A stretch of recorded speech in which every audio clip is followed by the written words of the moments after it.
Welcome to the Sharpe Show. It is 7 p.m. on the East Coast on a glorious Thursday. Is that right? Yes, Thursday evening. So happy that you have joined me this evening. It's going to be an amazing show. Some of you may realize that yesterday I was able to go on Sam Seder's The Majority Report. And I got to say, I am very happy that that happened. For those of you who don't know, I have spent a lot of energy and time trying my best to get on more left-leaning shows and left-leaning media, and it has been challenging. Most of the time when I try to go on shows like that, they either just dismiss me or disrespect me and push me away. That's the norm, but not always.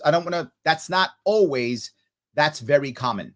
And for Sam to be open to have me on his show, I am grateful. And if any Sam fans or Sam personnel are watching or listening, please let him know. I was very grateful that he was able to have the conversation. It is rare. You see me often deal with more of the debate bro types because debate bro types are more open to talking to libertarians and having conversations. And I realize that for our liberty movement to expand or to become powerful in any way, I can't just keep talking to libertarians. I've got to talk to the left. The right is more open to talking to me in general. They sometimes get madder at me.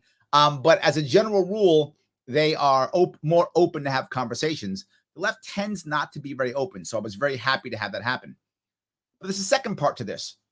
Many of you who are my supporters, and I appreciate those of you who watched or talked about it, were like, Larry, don't go. He's a bad faith actor. He's going to go beat you up and all these things and that kind of thing. And while I appreciate the care, I do. I appreciate you guys caring about me. 2 points. One, I can't be afraid to go into a lion's den if I agree with what I think and I think I'm right. I can't be afraid to go into the lion's den. So I go into the lion's den. So I'm going to go. Plus, if I'm right, and I believe I am, some of his people will go, hey, that guy wasn't so bad. Maybe I should listen to him. He may have some good ideas. And I'm hoping that if I'm as good as I say I am, I'll be able to draw some of them over. But the last piece is, and this is going to make some of you upset. I'm just going to be very forward, though. I don't think Sam was being a bad faith actor at all. I mean, maybe he was. I don't know him personally. We're not friends. So if you happen to be his friend and you know he's a bad guy or something, I'm happy to hear that. But I didn't feel he was bad faith. I think you'll see as we walk down some of this that I think he believes that he is correct, that the only answer is government, that the private sector by default you should assume is bad or evil or has ill intent. That's what I believe he feels in his heart. And the only way of stopping that is government, because government in its heart is always going to be good, in their intent. That's what I think he believes. Obviously, I think he's wrong, but that doesn't mean he's bad faith. That means we disagree on what is better or worse. And I think he believes that. I also think that he doesn't realize how elite he is. And I think if you watch the show, I think you'll see that there's a stereotype about New York City liberals. I think you'll see he's close to that stereotype. I think you will see that. I could be wrong, and I'm going to talk about it, and I'll take your comments if you think I'm off with this. But I think that's what you're going to see in this, if that makes any sense. And that's always, guys, if you think it's going to be a good one, it's going to be a good one. Please do what you need to do. Like, comment, share. If you want to support me and what I'm doing, head over to my Discord, right? Larry Sharpe Discord is awesome. Support the show's sponsor, the world's smallest political quiz. Take that quiz. You might be more libertarian than you think, or you might not be. It's fine, whatever you are. Whatever it is, happy. If you do this, take it. Let people have conversations. If we're not talking, we're not changing hearts and minds, right? If we're not talking, we're not changing hearts and minds. So we have to. And of course, you want to support me directly, LarrySharpe.com/donate, or get a cool shirt, LarrySharpe.com/shop. All good. So let me, if I could, go ahead and show you the beginnings of this so you'll see where we are and what we are doing. Oops, that's not what I wanted. Scratch that one. What happened? Where'd it go? There we go. That's what I wanted. Yes. All right. Will it work this time? Will it work? Yes? No, it won't work. Okay. Hold on, guys. I did something wrong. Let me change this if I could. I will make a minor shift. Excuse me, guys, for a second to make this work. Hold on. This one should do it. so that we have what we need. We're almost there. And I will pop this bad boy up here. All righty. Now, I was teasing you before, right? That's just so you would stay and pay attention. I was teasing you. All right. Let's see here. All right. I want to make sure I have the right spot here. All right. I will see what he has to say here. And now I think we're good. Did I do it right this time? There we go. See? I'm smarter than we thought. I've never had a libertarian on the program who didn't disparage the other libertarians as not being legitimate libertarians. He's right. And I assume you have a broader tent, at least in terms of like, but No what doubt. is it about libertarianism? If you explain what libertarianism is. I'm happy. We don't have to go to that piece, but you know what I'm going to say, because I say it every time. But the point is, he started off nice. I was happy with how he started it. It was good. And then he goes into the idea of childcare and such. This part, I think, is great. This part is where we start seeing what he really thinks and where he's going. Make it easier to have children. I mean, one of the big reasons why people choose not to carry a pregnancy to term or not have children at certain times is because it's hard to raise kids in our society. So would you do things like expand universal pre-K? Would you do universal daycare? Yep, sure. Let me touch two of those pieces. So his answer, of course, and to be clear, this you should expect, is we want to make it easier for people to have kids. So the only answer he could think of is government gives everybody the stuff, right? And yes, that's where his head is, right? His mind is, if people need stuff, government should give it to everybody. So of course it is universal childcare, universal pre-K. That's the only answer. I'll touch daycare and schooling, both of them. When it comes to daycare, there's a side piece I want to use that helps community, and then a bigger piece, which is schooling. Now, I said a side piece that helps community. Note what I said. I'll touch the side piece, which is a small chunk. It's a small chunk. What I want to do is I want to allow what's called child gardens. Child care right now is very expensive in New York State. Yes, it's a problem. I know, I get it. So you want to allow for child gardens. What a child garden is, it allows an individual to go to a nonprofit if they want to and leave their child there if that nonprofit has an agreement with the state, which is fine, just an agreement, meaning that they are not licensed to be a child care facility. But for example, this would assist things like local churches in getting back into the child care arena. And by the way, this idea is already done in certain states. I think Indiana has 3 types of child care centers: licensed child care, unlicensed child care, and illegal child care. What's illegal child care? Illegal is that they are not with the state. They make no agreement. That's illegal. Unlicensed means they make an agreement with the state and they say what they're doing. However, they are not following state guidelines, but they still must be transparent, and their agreement with the child and the family is still a valid agreement, right? So they go that way. And in that, I think it's Indiana. There's a couple things to do that. The problems they have is nowhere near the problems that we have. Not even close. VFWs who have elderly people who want to watch children. Giving communities opportunities to drop their kids off if they want to. It's voluntary if they choose to. Right now, the parent would get in trouble for doing that. So I want to allow the parent to do that if the parent wants to. No, voluntarily if they want to. I'm not getting rid of childcare, right? It's not what I'm doing. Not at all.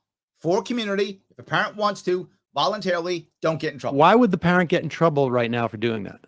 Generally speaking, if parents begin to drop their kids off in places, the community is going to call the cops and say, look, she's being a bad parent. He's being a bad parent. Yes. It's happened in the past. And then child services comes by. Yes. Starts investigating. That kind of thing happens, particularly if the parent, hold on one second. Particularly if the parent has gone through family court. If the parent's gone through family court, the family court system often gets involved. Yes. And now parents become afraid to drop their kids off. I'm confused. Like, you mean just leaving your kid at the church? Yep. Like, or correct. Yes. Yes. That's what I'm telling you. Yes. But who's going to take care of them at the church? It would, if you chose to do that, it would be people who run the church, like church elders, church employees, or volunteers for that local church. So to be clear, he can't even imagine the world he lives in. He can't even imagine that CPS comes in and takes advantage of poor people. Yes, not middle class too, not wealthy. But if you're middle class or poor, yeah, CPS goes in and takes your children. If you've been in family court and your spouse has been angry at you and decides to punish you, yes, that literally happens throughout New York State. He has no idea. He thinks I'm making this up. Why? I travel across the state and I hear the horror stories. I watch family court destroy families. He doesn't know that. So would there be, so the church would set up a daycare and then they could drop off the kid? Yes, okay. Correct. Yes. But couldn't churches set up daycares now? See, he doesn't even understand the problems of setting up a daycare. Generally speaking, they can't because of what's been happening in the local churches, particularly black churches as an example. Yep. Many of them have been having financial issues and they can't handle the regulatory process required to be an official daycare. Yep. So I'm saying this is why in certain states, if you feel, particularly if you're religious and you would like your kids to go to religious daycare that can't afford to do the licensing, no worries. You can be an unlicensed but registered daycare facility with the state. Other states do this. Why can't we?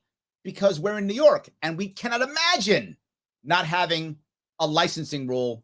It's impossible. And don't make that illegal. That's all I'm saying. Okay, so you're saying you don't want... If you want to go to daycare, go ahead, but make it legal for someone. Let me understand what you're saying here. Let me understand what you're saying. So in other words, you want to get rid of the licensing requirements for daycare. All he heard was, you want to get rid of government. Oh my God. That's all he heard. No, it's not what I said at all. That's all he heard. I don't understand. You're saying, I don't understand. I guess I just don't understand what you're saying. No worries. I'm saying if you're a nonprofit and someone wants to drop their kid off at your nonprofit, that you're not going to have any problem from the family courts. Yes. Or from CPS. That's what I'm saying. This is not crazy. It does happen now. If you think I'm making that up, you can just do some homework. No, I guess like, I mean, we're talking about million plus children. Maybe at any given time, I don't know. Maybe it's not millions. There's no way we're talking about 1 million children being dropped off at a church. No. I understand that. But I'm asking, my question was, you want to reduce abortions by making it an easier choice for women and couples and people who can get pregnant to have kids.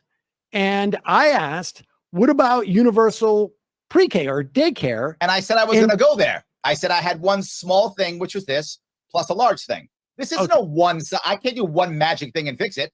There's at least 4, 5, 6 things. You could. He says, yeah, you could do one thing. What do you think his one thing would be to fix everything? What do you think it'll be? You could. No. Well, we did. We did universal pre-K in the city. Yep.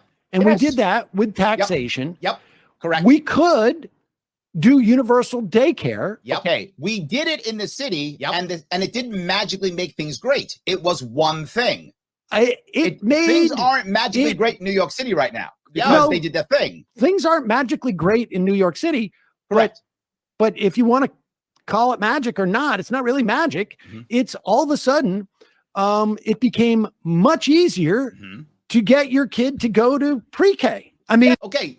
Yes. Yeah. To go to pre-K. Great. But here's the reality. Some of you may not know this. New York State, and this came out recently. New York State ranks 44th out of 51, if you include DC, 44th out of 51 when it comes to education. 44th out of 51. I'm not done. Graduation rate in New York State, if you are Black or Hispanic, high school, 65%. 65%. We rank 42nd out of 50 when it comes to graduation rate in New York State.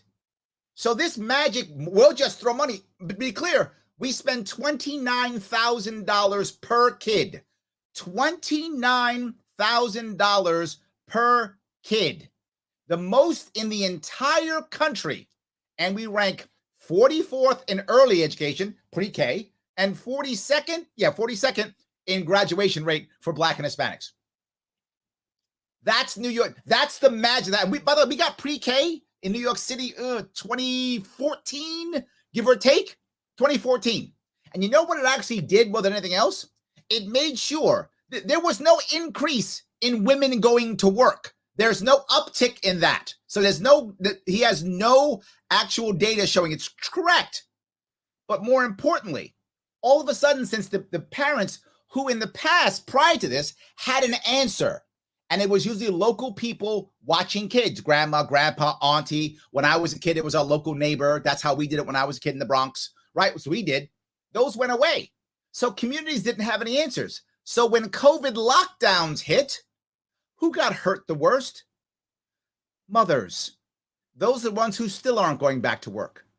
The COVID lockdowns crushed, absolutely crushed women, mothers in particular, of school-aged children. Why? There was no community to pick up the slack when the government-run pre-K actually went down. Absolutely not true. Absolutely not true. Yes. So hold on. Abby says, Larry, this is deceiving. Some New York schools rank best in the nation, while the underfunded schools in poor districts bring the average down. Utterly untrue, Abby. Please do your homework on this. That's absolutely not true. These schools are not underfunded. They're not. It's just not true. Underfunding is not a thing. You can't tell me that when in New York State, look, teachers are wonderful and should make good money. But in New York State, teachers make an average about $70K a year. That's good compared to other states. They should make more, 100%. They should make more. But compared to New York, to other states, they're doing fine, relatively. Administrators make $200,000 or $300,000 per year. Let me repeat that for those you don't get that. Our administrators make between $200,000 and $300,000. Some make $400,000 or $500,000 a year. There is no underfunding, Abby. It is a broken system. That's what it is. And if you think I'm making this up, check out the data they just put out from our universal pre-K and how it's screwed over Black and Hispanics, putting them in segregated systems, and how it's screwed over kids who were special needs. This is not me saying it. A simple Google search will show you this. It is not underfunded. That's simply untrue. That as a story, guys like him will tell you. You can't tell me a state that drops, I'm not making this up, $60 billion a year in education is underfunded. No, it is a broken system. We must fix the system, then things can work. I'm just being clear. That's absolutely true. Absolutely. So let me go to my next step, which is changing our system from the current K through 12, which across New York State, which is K through 12, and moving it to a pre-K through 10. I think we should pay for pre-K all the way through 10th grade. Absolutely. I think we should. It should be a pre-K through 10 versus a current K through 12. Now, immediately what he heard was, what? You're taking 2 years of government schooling away? The world's ending. This is why I don't think he's actually acting in bad faith. I think he honestly believes this. He thinks you can't take it away or the world will end. Shouldn't have to, as we did in New York City, to your point. We had to make special laws to create pre-K. I think it should be statewide. Why not? So let's create a pre-K through 10 statewide plan. I think it works perfectly. But how we do that? But wait a second. We lop off 2 years of high school education by doing as a requirement. As a requirement. I'll keep going. If you let me go, I'll keep going. I will. The pre-K through 10 should be a requirement. That makes any sense. That's a requirement. The last 2 years of high school should be done in a separate way. Let me cover the pre-K through 10, then I'll cover the 2 years of high school at the end. Right now, we go K through 12. I'd rather us go pre-K through 10, and I'd rather us pay from a separate fund rather paying through local taxes. I think a separate fund is a better way of funding our school system. And you do it literally per student that is in that district. They get a flat fee. Right now, the state. So what I'm saying is each kid gets money and the dollars follow the kid, right? That seems to make sense. Pays about $29,000, give or take, per kid in New York State per year. And we usually rank in the bottom 25 of the states. Yeah, see, I had just found out we ranked 42nd, but we always rank in the bottom 25, right? We've ranked like 37, 29. Now we're down in the 40s already, generally speaking. Sometimes around 26, 27, sometimes low as 33, 34, depending upon what you're looking at. But we tend to rank low on education, spending the most in the entire nation. So I'd rather lower that number and go from a specific fund, a fund which is a New York State trust similar to what they do in Norway, what they do in Singapore, that kind of thing. Funded heavily by private capital. Private capital right now is spending a lot of time trying to find places to put their money. Yep. Sadly for us, they're doing a lot of it in real estate. And as they start buying all the real estate, they're raising real estate property and making families unable to. Now, no, look what I'm trying to achieve. I'm trying to kill two birds with one stone. For those of you who are out there doing it, right, you know that private capital, permanent capital, is spending tons of money buying up real estate, make it virtually impossible in many areas for a new family to buy anything, right? It's very hard. So I'm trying to make it so that they will stop doing that and instead go someplace else, right? So capital tends to go where in the easiest, simplest way, the best way possible. If I give them another place to go, they might actually go there. That's my hope. How do I know that? That's why they went to real estate. When you all of a sudden have it to where, and some people don't know this, when the Fed lowers the rates so low, they get flooded with cash, the banks do, flooded with cash, and the bond market is no longer attractive because the rates are so low. So what do? You find another place to go. Where's that been? Real estate. So capital goes where it makes sense, right? And in their case, it has been real estate. I like them to not do that because that's hurting the average person. All of my policies are trying to help the working poor and middle class. If I can get private capital out of the real estate market, even a little bit, that is going to help. If I can get them into a fund, which they go into a fund, how do I know this? Singapore, Norway, Saudi Arabia, tons of these funds get tons of private capital that they want to help out and invest with them and join them in things. And all the time, people want to invest in these things. So let's copy a model that already exists. I don't think he gets this. Purchase housing, they're turning us into renters when some people don't want to be renters. I'd rather pull them out of the real estate market and put them instead into that trust. It'll be a trust that they will put into, and it's not debt. They get a dividend every year based upon how much money we create, backed by the tax base of New York State, which is about $80 billion or so in that area. So that fund now funds schools. If that funds schools, then there is no need for school tax. If we can end school tax, that will lower property tax by about 50% across the state. Look, he doesn't like the idea of lowering taxes, right? This part, I mean, it's against what, look at his face. I'm saying we can lower property tax by 50%. And he's like, don't do that. And I'm like, no, this is a good thing. Lowering taxes for the average person is not a bad thing. As a general rule, depending on where you live, and it will also stabilize rents. Now, note what I said, stabilize rents. When you may hear that, I said it'll stabilize rents, meaning that if all of a sudden it goes down, you're not going to all of a sudden rush immediately to go ahead and raise your rents all of a sudden. You don't have a need to right now. You'll do it, but later. So they'll stabilize. Allowing people to move out, allowing kids to have homes earlier, not requiring so many people having roommates, all those things. Make it easier for a young family to move into a home. Larry, let me just see if I can understand this, because I mean, and it's a and detailed plan. It's a real plan. I agree. It sounds very detailed. It is. The top line, of course, is losing 2 years of high school education, but we'll put that aside, I guess, for a moment. I'm going to go there. I know. But this trust that you're talking about, it's basically a security, right? I mean, we're creating some type of investment fund. Is that what it is? Similar, yes. And does it guarantee certain dividends to the people who invest in it? Yes. It will be a small, very safe, low return, but safe return dividend for private capital and permanent capital. So it's basically, it's a bond. It's a bond, right? I mean, similar, but it's not debt.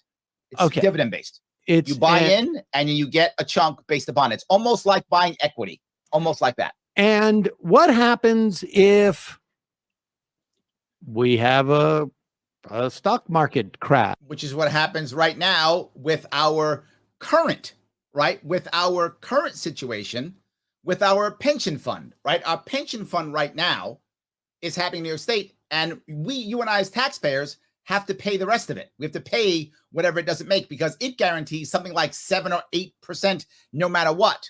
In my plan, it's not guaranteed 7 or 8%. It's based upon the revenue that the state makes. If the state doesn't make much revenue, then the dividend is lower. If the state makes more revenue, the dividend's higher. That's not how it works with our pension fund. The pension fund gets, I think, is it 7%? Whatever that number is. The pension fund gets that no matter what. Ours is based upon how we do in the state. That's what matters, makes it different. What if the stock happen? Okay. So what happens to the funding with our pension plan now? We have a pension plan in New York State right now. Happens in New York State. And then the taxpayer puts a bunch of money in and we pay for it. And we wind up having what was now 17% of our budget is now to prep the pension or some number like that. Last I checked, yeah. No, I definitely think that, exactly. Yep. But how would you replenish that fund and meet the obligation to the investors in the event that we can't provide them the dividend, which I would imagine we have a legal responsibility to under your plan. What you'll find is logic is saying Sam had to pivot quite a bit. Notice several flaws in his arguments before. Sam does pivot sometimes, right? The problem that I have sometimes with most people, right? Most people that I deal with is they're trying to match my argument against perfection. I'm going to lose against perfection. My plans are not perfect. You win, but there is no perfection, right? I'm saying measure my plan against status quo. Status quo is New York State losing hundreds of thousands of people every year. Status quo is our state becoming worse and worse and worse, higher budget, more debt, everybody packing up and walking away. That's status quo. Status quo is 40-something in education. That's status quo. So how about look at my ideas and measure towards status quo? If you think status quo is better, you shouldn't vote for me. I get it. You like status quo. I'm okay with that. That's what you believe. If you think status quo is not good enough, I would ask you what other candidate is saying anything. There are none. I like your questions, Sam. I do. And they're important questions. And I'm answering them. Every time you ask me a question, I give you an answer. And before we go any further, make sure we're clear on this. If you would ask the other gubernatorial candidates these questions, they would have nothing. Okay. Yeah. Well, because it's so important that I am in this debate so that they will have to have an actual answer. They don't. Thank you. Well, they're not suggesting privatizing the funding mechanism for and that's evil by default. Privatizing the funding method by default is the worst. And I disagree. That's where we disagree. He thinks anything private by default is evil.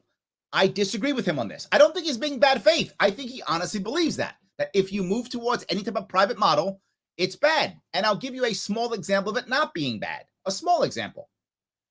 Adopt a highway programs, right? We adopt a highway.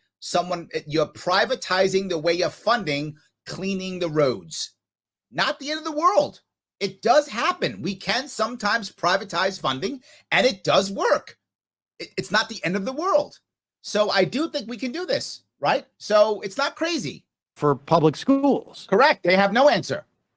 Well, no, what's Kathy Hochul's answer? We have a system for funding schools now. I personally would like to federalize schools to take care of, to make this. Did you hear what his answer was? You heard what his answer was. Federalize, literally. And again, he believes in his heart that the answer is federalize. So if we just had DC running our schools, then they'd be okay. He honestly believes that. Schools better. What's your answer? Changing the funding mechanism is not clear to me that it's going to make schools better. Yes, and then let me explain why. I'll tell you why. First off, once we start funding schools that way, I've just said it's going to begin immediately to stabilize rents and lower property taxes. When that begins to happen, now more people will stay in New York State. Number one, more will stay. How many more? I don't know. But we've been losing population compared to the other states like there's no tomorrow. That's why we've already lost a congressperson. Compared to other states, we're actually losing the most. And we are growing the slowest of all the other states out there. I agree. And I do think housing is too expensive. Look, he actually admits, he concedes, he agrees people are leaving. He concedes housing's too expensive. I'm giving you a plan to actually lower housing costs. And he's like, no, there is literally no other candidate giving you any plan to lower housing costs. What is the relationship? Yes. what is the relationship between less property taxes and lower rents? Because once property tax is lower, people, when they're, I didn't say rents will get lower. I'm sorry, did I say that? I meant stabilize. Rents will stabilize and property taxes will be lower. Right. Okay. So, yes. so landlords will get more profit. I didn't mean that if I said that. I said stabilize. Okay. No. So, yes. Landlords will gain more profit and rents. Which again, in his mind is by default bad. That's why he says it like that. Landlords will get more profit. A lot of landlords are small landlords. Those are the ones who were hit the worst in the COVID lockdowns. The person who has one or two, they're hit the worst. So yeah, why would I not want mom and pop guy who's renting 2 or 3 apartments to be able to make some extra cash and not have to raise his rents for people who are going there because they're in trouble? Why would I want to do that? If this is a good idea, but profit is bad. According to you, will not go up because property taxes won't be so high. So they'll be able to get more profit without raising rents. That's won't they also be able to get more profit without having to raise the rent? Having been a renter in New York City for, I don't know, over the course of 20 some odd years or whatever it was. I've been both a renter and an owner, both. Same. Rocketman says you should have gotten a moderator. This would have been a better back and forth if we had a moderator. You're right. There were certain things like I didn't want to say, I didn't want to get out. It's his show, right? And I want to show him respect. And I'm happy. I'm going to say it again. I'm happy that we were able to be on a show and talk to people from the left.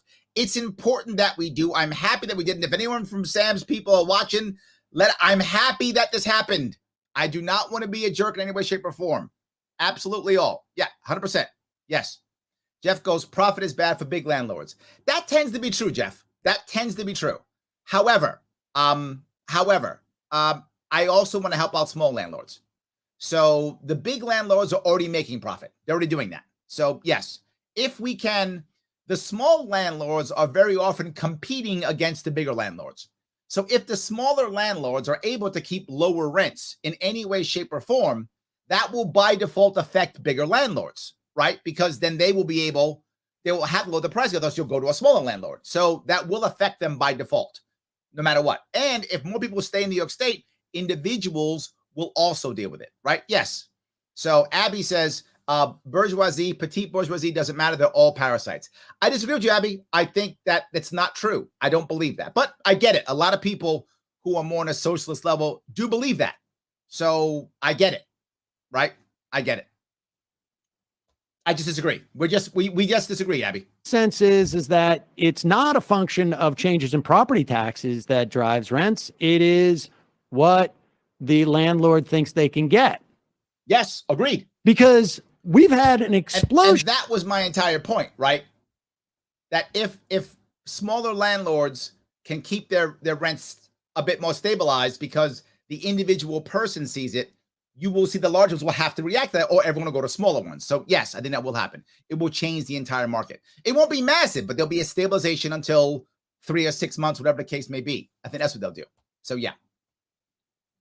Of rent increase in this state, and it has been completely untethered from a change in property tax. So most of that, you're right, and most of that has been because permanent capital is purchasing so many of the property relatively to what it used to be in the past. Yes, because there's no other place for them. That's the reason why the rents are so damn high, because permanent capital is rushing and buying everything. Yes. And people are actually not being able to purchase their own houses, so being forced to being renters, which means there's more renters, which means there's more demand. So the price goes up. More people owning will mean there'll be lower rents if more people own to invest. So when permanent capital starts buying up property for rentals, they just keep raising the money because that's all they do. Yes. But when individual people rent, right? When individual people rent their homes out, as they do often, they don't push as much. That's just the truth, right? People have been renting their homes out for decades, for I don't know, centuries probably, I guess. So Larry, you're saying you see the big explosion when you add permanent capital into the mix. I'm saying let's pull permanent capital out of the mix. No, it's not going to necessarily. You're trying to entice them with a different investment vehicle that has fixed returns that are low, and you're suspecting, you think that people are going to get out of the real estate business because of that. Yes, real estate is riskier, right?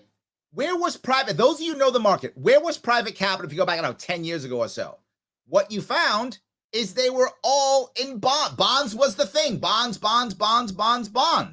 right? Bonds all over the place. Well, once the percentage of the bond rate went so low, they went, where are we going to go now? Well, we get a better return on real estate, but real estate's more risky. So if they could go back to bonds and make as much money, they'd be in bonds because it's safer, but they get a better return. So I'm giving them something that's safer with a better return. That is exactly how capital markets work. Yes, that's what I'm saying, because that's what happens. I'm saying some of private capital will. Yes, because that is riskier than something backed by a government. I mean, usually when people hold on, Abby, you're thinking that I'm ashamed of this in some way. Sam is trying to decipher Larry's tricky ways of saying we are going to privatize, incentivize private capitalists to do good things and fund good things. That's not tricky. That's literally what I'm saying. There's no trickiness there, Abby. That is exactly what I'm saying. Most people, not all, but most people would like big business and heavy hitters and wealthy people to pay for more of the average person's things.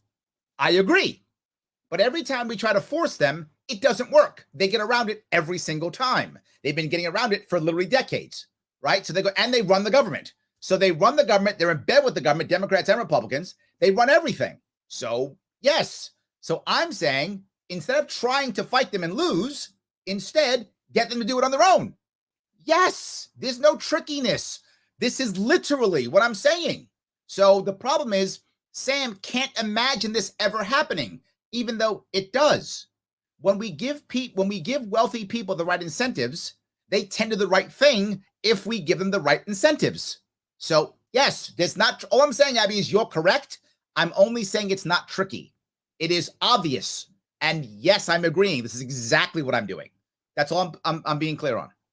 I'm not hiding what I'm doing. And I hope you at least respect that, even if you hate what I'm saying.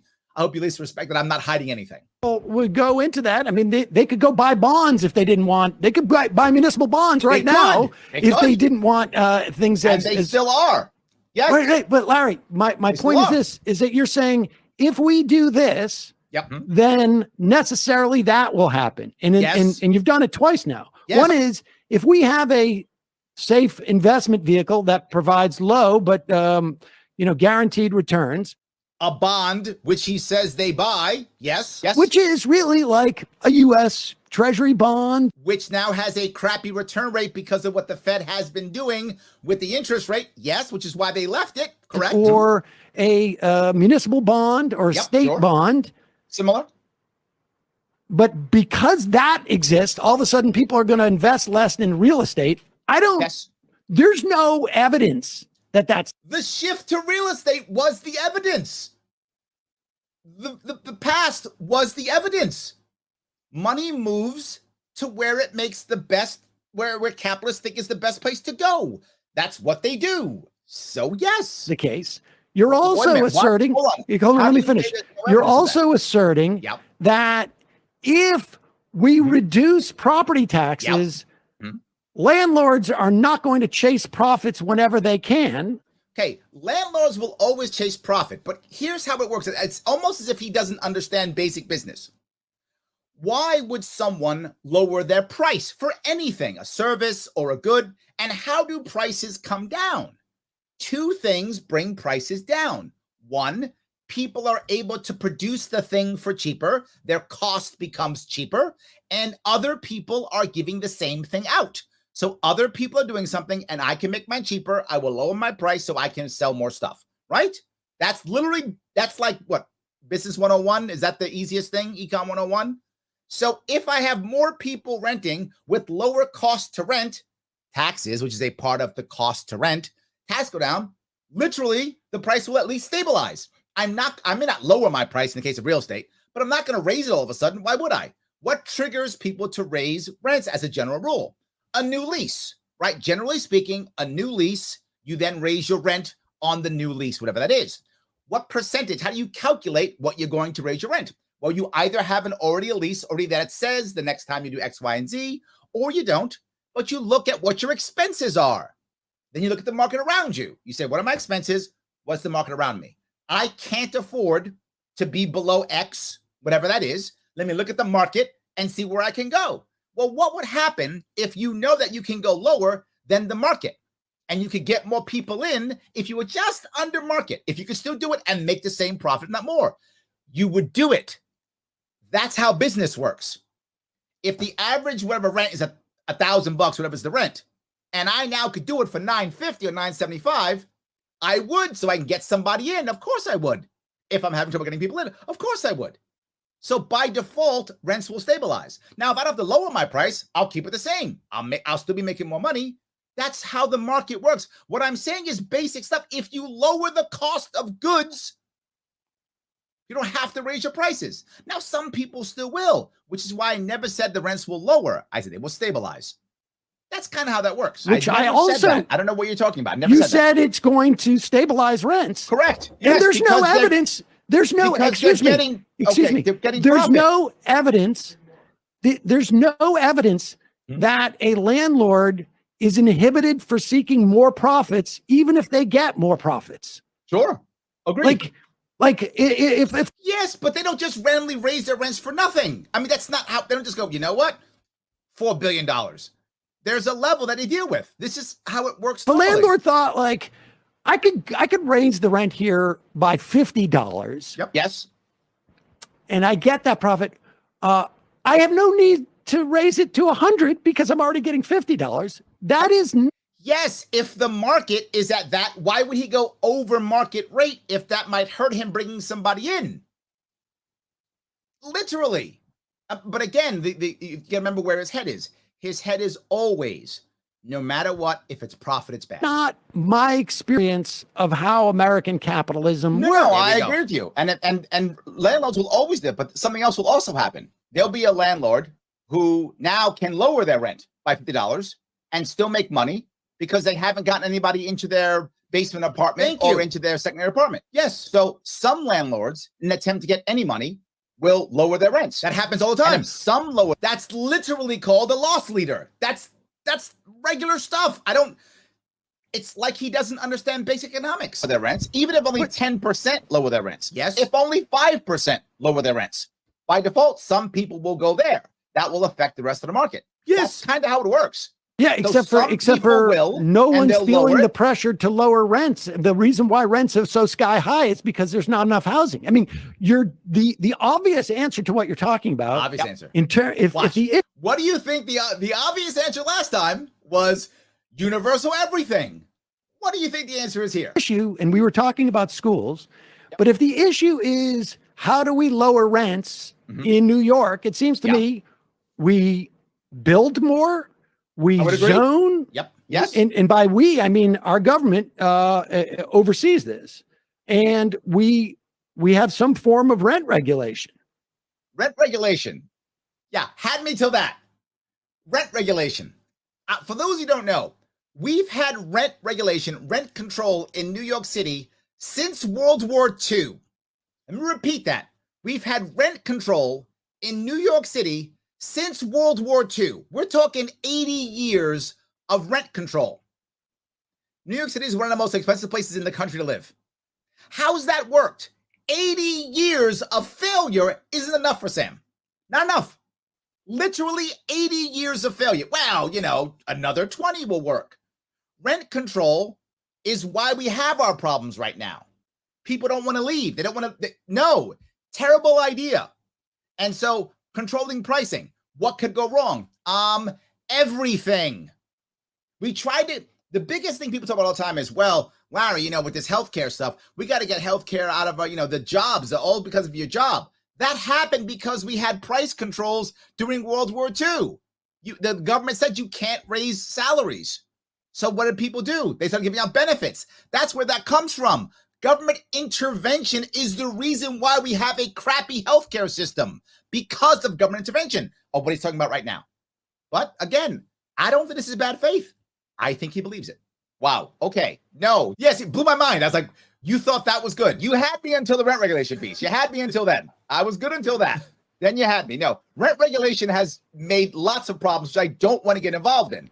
Build more housing. I'm in. Change zone. Look, you're okay for government. You're okay for more government housing. We are basically, me and you, we're agreeing on all kinds of things. You're good with government housing. I have no problem with us building more housing. Government housing has to have a specific piece to it, though. A specific piece. Government housing has to become rent to own if you want to. And there's my rent to own piece. And Emmy, you're mad. Rent controls keep me alive, you troll. Let me tell you something, Emmy. I don't want to just keep you alive. I want you to thrive. That's what I want, Emmy. I want you to thrive. So I don't want this. What I want is you to go rent to own. If we would have gone rent to own, let's assume you've been in your home 5 years. I have no idea how long you've been in your home, but let's say 5 years. You would now have equity in your home right now, whether that's an apartment building, apartment or a home or wherever it is. You'd have some equity in your home. What does that mean? If you want to move out and leave, they'd have to write you a check because you have some ownership in your home. You would get a check to leave if you chose to leave, or you could stay if you want to. Either one. You could do what you feel is appropriate in your own world. Stay or leave. And if you stay and now people come in and we begin to gentrify, you wouldn't care because you'd say, wow, my apartment's doing well. That would be great. My apartment's doing well, making more money because people are gentrifying. You'd be happy with that because if you chose to leave, you'd get a bigger check to go someplace else. Yes, absolutely. Now she continues to go on and say, I don't want to own an apartment. You don't have to. You don't have to if you don't want to, but you could. Why would you stop someone else for doing that? She then moves on and says, and so I sell to mother schmuck. They're not a schmuck. They're getting ownership also. This is a good thing, Emmy, better than the current system that we have now. The current system is, and you see this from him constantly, and many people like him, they're doing fine. Let's have the poors just get cheap apartments. The poors get the bad stuff, while he and others who are more elite get the good stuff. I mean, I want you to get the good stuff too. That's what I want. I want us all to have an opportunity to get the good stuff if you want it. Now, if you don't want it, no worries. I'm not forcing you. None of my policies force anyone to do anything. You can sit and rent as long as you feel appropriate. That's right for your life. But if you don't, you can have some ownership in it and get a check when you leave. Because when the wealthy people leave their homes, they always get a check. People who aren't wealthy don't get a check. They get a goodbye. Thank you for the lease. They get nothing. But when the wealthy people leave, they actually get a check. So why can't everybody get a check when they leave their home? You put time, money, and energy into it. Why can't you get it? Public housing or not. Now, I know some people get mad at me when I say this. They go, Larry, why would you want to let these people, some of them are on public assistance. Why would you want them to own their apartment? I get that. I get that. But no, our choice is, if they're on public assistance, our choice is go ahead and, go ahead and pay for their rent forever, or give them the opportunity to own their home if they want to. I'm about own the home if you want to. That's where I am. So, Emmy, I'm glad you're watching. Please keep watching. I appreciate you being open enough to have this conversation. Thank you. You should be able to rent to own. If we change that, now we're rocking and rolling. I don't want the standard government housing. If you've seen it in New York State, it's terrible. I don't want that. It's incredibly underfunded too. Oh, see, look, there he goes again. When I say it's terrible, every single time when it's terrible, his only answer is it's underfunded. If we just had more money, then it'd be okay. That's everything. How can you say it's underfunded with a $220 billion budget with the B's? For those of you who don't know this, he lives in the same state I do. We both live in New York City. He lives in Brooklyn. I live in Queens. We both live in New York City. He knows public housing in New York City is a disaster. Across the state it is. But New York City, it's horrible. We spend billions of dollars on it. How can you say underfunded? There are only, I think it's 19 now. 19 countries on the planet have a bigger budget than New York State. Let me say it again. 19 countries on the planet have a bigger budget than New York State. That is how big our budget is. Only California has a bigger budget than we do. Florida has more people than we do, is sucking up all of our people. They're all leaving from New York State, and they have half our budget. Half. You can say, well, they have less this or less that, so they half, and no state income tax. That's Florida. We're doing something wrong. It is not underfunded. Every time you hear that, that is a lie. That is an excuse. That is just someone who believes that money solves every problem. It does not. The system is broken. We need a rent-to-own system. You'll see things change. But say again. It's incredibly underfunded. I mean, we need the federal government to do more. That's the answer that they always say. We have a $220 billion budget. More than only 20 countries have a larger budget than us. Underfunding is a garbage. That's not true. Because how much can we possibly have? 300 billion? 400 billion? No, the system is broken. Thank you. And what I'm saying is, I'm happy with government housing if we do rent to own.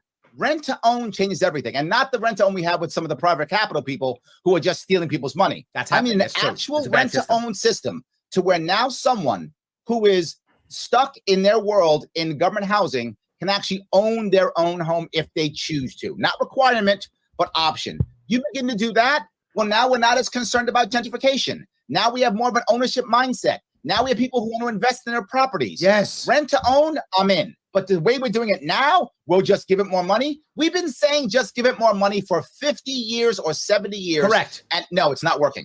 Thank you. That's correct. It doesn't matter how much money is. How much are we going to give? We've been giving less. But put that aside. Put that aside. We've been getting less money to government housing, as opposed to. That's why I think people are saying more. But you're suggesting this rent to own. Every time I'm right, he goes, put that aside. Own thing is a state or a federal program. He wants the his state's federal. fine. Look, I'm running for governor. I'm running for governor. I'm happy to make it statewide. I mean, I can't really affect the federal as much, but whatever I could affect, for example, NYCHA, I could affect that.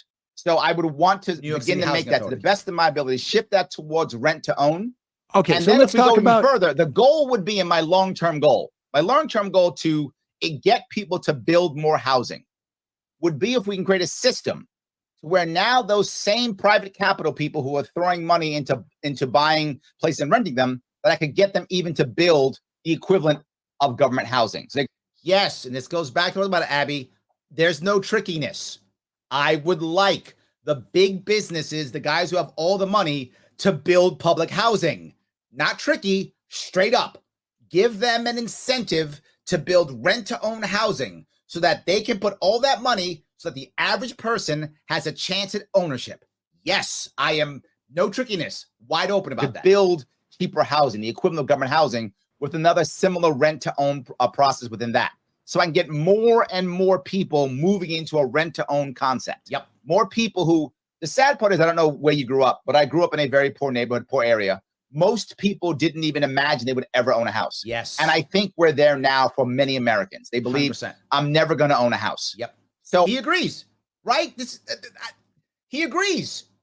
So then why would you want to give people more rental when he's saying most people think they have no chance of owning? Who want to own?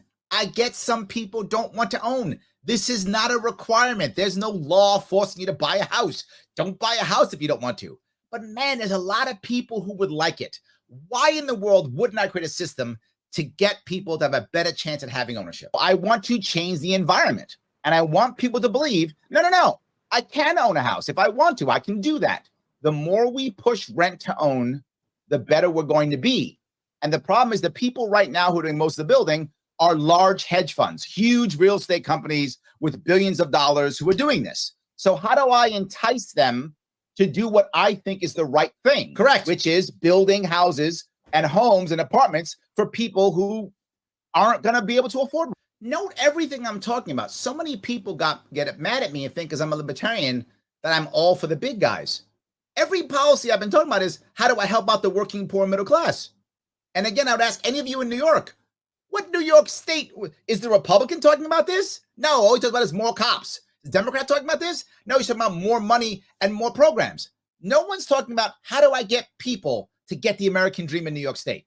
I'm the one saying that. No one else is. But I'm the bad guy. Well, I give them incentive. I have them do it. I let them sponsor if they want to. Name the housing after your hedge fund if you want to. Whatever's going to make you feel good. And on top of it, in New York State right now, when they sell that home that they have a capital gains tax.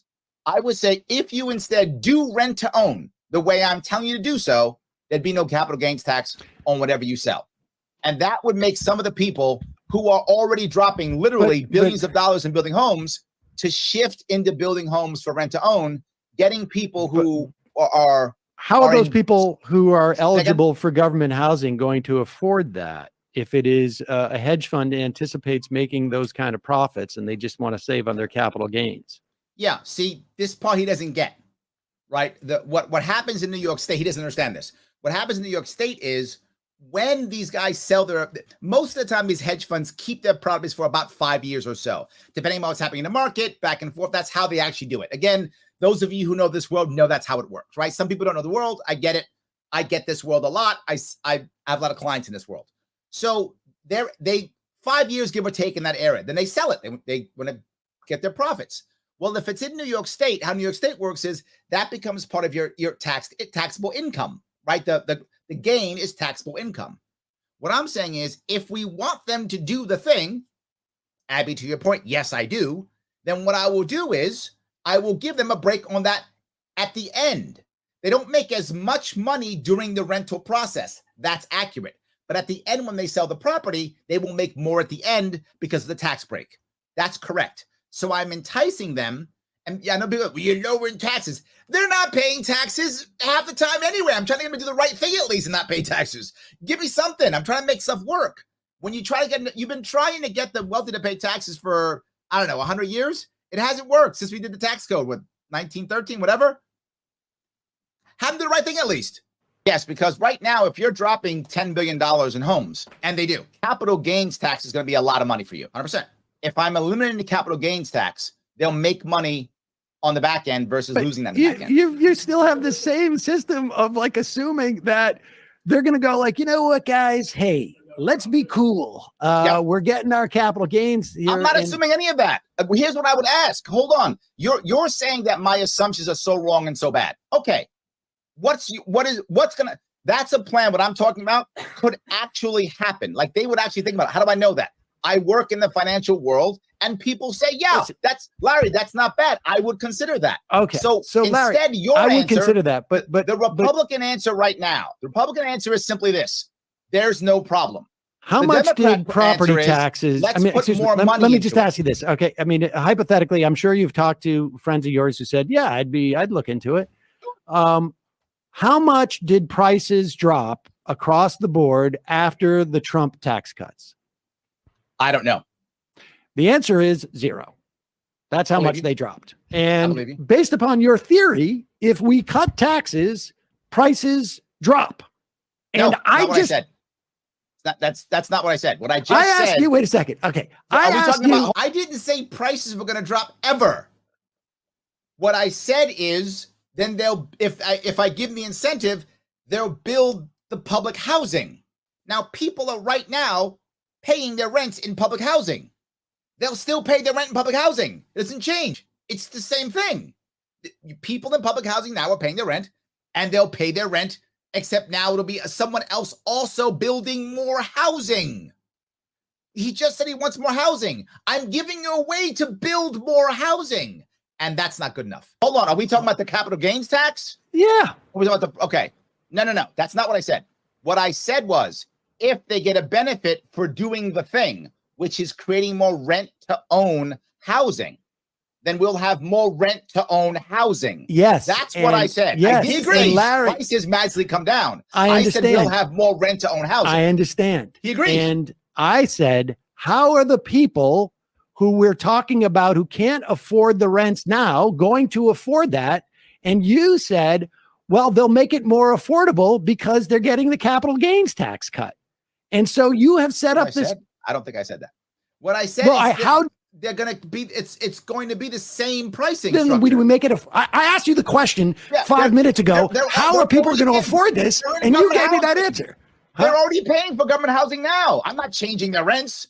I'm just saying it needs to start going from rent to own. I'm not raising their rents. They're paying their rent now.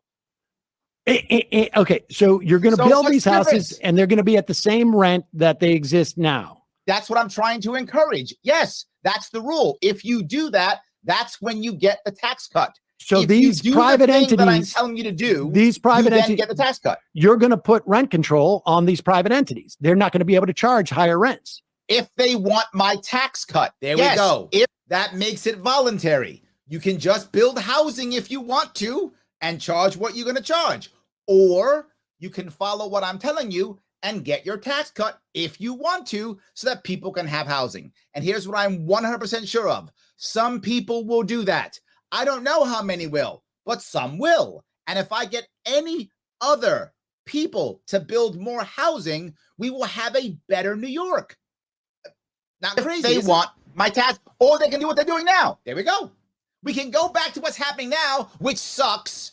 We can keep the current crappy system, or we can try mine. I'm not forcing them to do the thing, but they can do the thing if they want to get the tax cut done, which I believe will help out people really. Thank you. I believe, and so you're basically just saying we're going to, instead of the government essentially contracting to build these things, correct, we're going to privatize these things, and we're going to still everything it has to say privatized, because once you say privatize, now all the people who are socialists and communists immediately get triggered.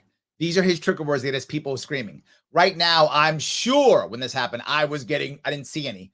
I'm sure I was getting roasted in the comment section. But if I go on his show, I'm going to get roasted. It's how it works. I'm going to get pay with government money by giving them tax breaks on it. So the government's still going to pay for it. It's just going to be in the hands of private enterprise who are going to manage these things, because private enterprise loves to manage, essentially rent-controlled buildings. Look at this. He immediately attacks saying private's bad. But here, I'm going to catch him on this one. You'll see. Is that what you're suggesting? I mean, if that's the case. What we have now, yes, is we have NYCHA failing miserably. Thank you. This is my whole point. Right now, the current system is terrible. Literally, there are people dying of lead poisoning. I'm not making that up. That is literally happening in New York City right now. People dying of lead poisoning. People who don't get heat or air conditioning in the brutal heat of the summer and the brutal winters, snowstorms in the brutal winters of New York City. Yeah, that's happening now. This dystopian world of private people owning stuff is happening now with government owning it. It's as if he can't even imagine. So we have now. We have public housing failing miserably. So we have now. So what I'm saying is, I have an optional plan. If my plan's a complete failure, if you're right and my plan's a failure, then no one will take it and we have no change. There we go. This is my entire point. My plan is all voluntary. If I'm totally wrong, if I am absolutely wrong and everything's wrong, no one will do it. There's no change. We're in the same spot we were in now. I guess you win because you're clearly okay with status quo. So you win. But what if I'm right? Okay, then you're right and I was wrong. It's possible. But if I'm right, then this works very well. Yes. If no one listens to my plan, we keep walking down this horrible road we've been walking down for the past 40 years. Well, there are so other I know you're trying to match my plan against perfection. I'm not. I'm matching my plan against status quo. Okay, which is what we have right now. I understand. I think there's definitely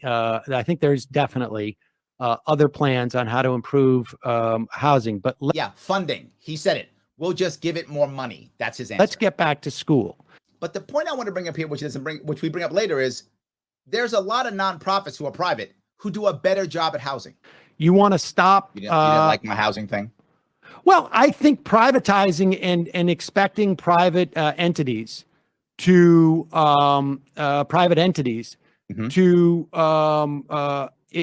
accept what you're talking about and not. I just don't trust private entities at this point. He was honest. This is why I say, I know some of you get mad and think he's bad faith. I don't think so. I think he's honest. I think he just doesn't trust private entities. That's what I think it is. I think that's the reality. Do you trust government more? Yeah. See? Okay. He trusts government more. I do. So he said it. That's it. What we can't agree upon. Right. I mean, well, that's fundamental, right? I mean, you don't trust government, but I just think the redistribution of money to private entities not helpful. But so we stop schools at 10th grade. You think monopoly is good? All right, listen. I literally say, so you think monopoly is good? I think. Do I think that government monopoly is good? I know you do. I do to a certain. Yes. This part is the biggest piece, which is why I don't think he's bad faith. I think he's honest. I think he honestly thinks government monopoly is a good idea. He's saying it right here openly. Look, a lot of people agree with him. You might think he's crazy. I think he's wrong, but he does believe that government monopoly is a good thing. I don't. He's right. It's fundamental. On that aspect, I think we're never going to agree. There are some things that Sam and I will agree upon. That's a fundamental piece. We're just not going to agree. So, yes. To an extent, but I don't think that it's a monopoly that the government is. I'm not proposing government have a monopoly on housing. I think there can be private housing. Oh, we'll let you have a little bit of private housing. That can exist. You've just told me that you don't think private companies do a good job at managing housing. I don't think private entities would do a good job at housing non-market rate housing. Yes. All I would say is look at the nonprofits that run housing and then look at the government housing. Thank you. And he is going to come to terms on this, which he does not want to come to terms with. I am absolutely right. You look at nonprofits who run housing versus government who runs housing. Everybody wants to be a nonprofit. Nobody wants to be there. And I think you'll find nonprofit, which is private, far better than government housing. Do they do it at the same scale? No, not at all. Right. It's not a monopoly. So they don't do it. Of course, they can't do it at the same scale. It's not a monopoly. That's the point. When you have multiple nonprofits, that means individual people are putting their money in. So they pick the best nonprofits that are doing the right thing, the best thing for the people that they care about, whether that's veterans or homeless people or addicts or single moms or whatever is the thing that they care about, that population they care about. That's what they give. And they do better than government in every single case. They just do better. Then how about we have a whole bunch of small ones? Yes. And it will be better. See, he can't even, he knows I'm right on this one. It's true. This is real. Jericho Project in the Bronx, an example. Their housing is way better. I know this is the same argument with charter. He agrees. But then he goes immediately to charter schools. I don't talk about charter. Those are still government schools. Charter schools are still government schools. So no, I don't buy that, but he goes to charter schools too, Larry. But the fact of the matter is that charter schools as a whole, a shift, do not outperform public schools as a whole. You certainly can find one or two that in instances do, but they also self-select. And this I get even from like a guy from the Manhattan Institute. They self-select in terms of parents and students. I'm going back to what you said about private entities running housing. And what I'm saying is, well, you generalize it to like, yes. And these charters entities, they're better. Well, they're not. I mean, the data shows that they're not. You're saying the private organizations like nonprofits that run housing are not better than NYCHA. No, I'm saying these things aren't scalable. That you're going to rely on. Yes, we don't want to scale it. That's the point. I don't want a monopoly. He's like, it's not scalable. I can't make it a monopoly. I don't want it to be a monopoly. That's the entire point. I don't want it to be a monopoly, but he does like monopoly. Let's have a whole bunch of smaller companies doing it. Yes, that's my whole point. Yes, but you can't. And I drew an analogy, Larry. I know you hold on. You hold on. Public housing. You hold on. I drew an analogy to charter schools. There are some charter schools that are okay, but their ideas are not scalable. Mm-hmm. And they're not scalable because they have to serve a broader population. And we know from the data that charter schools as a whole do not do a better job than public schools. Charter schools are not even in my plan. Yep. I don't know why. I understand. I was making an analogy, Larry. You know what that is. Now, let's charter schools are still talk about schools. 10th to 12th grade. You don't think that's necessary for kids? Government charters. So now he dodges because he knows that I say charter schools are not government schools. So it's not valid. The private sector absolutely does housing better than the government. Not even close. Not even close. The private sector does housing better than government, better than NYCHA for sure. That's for sure.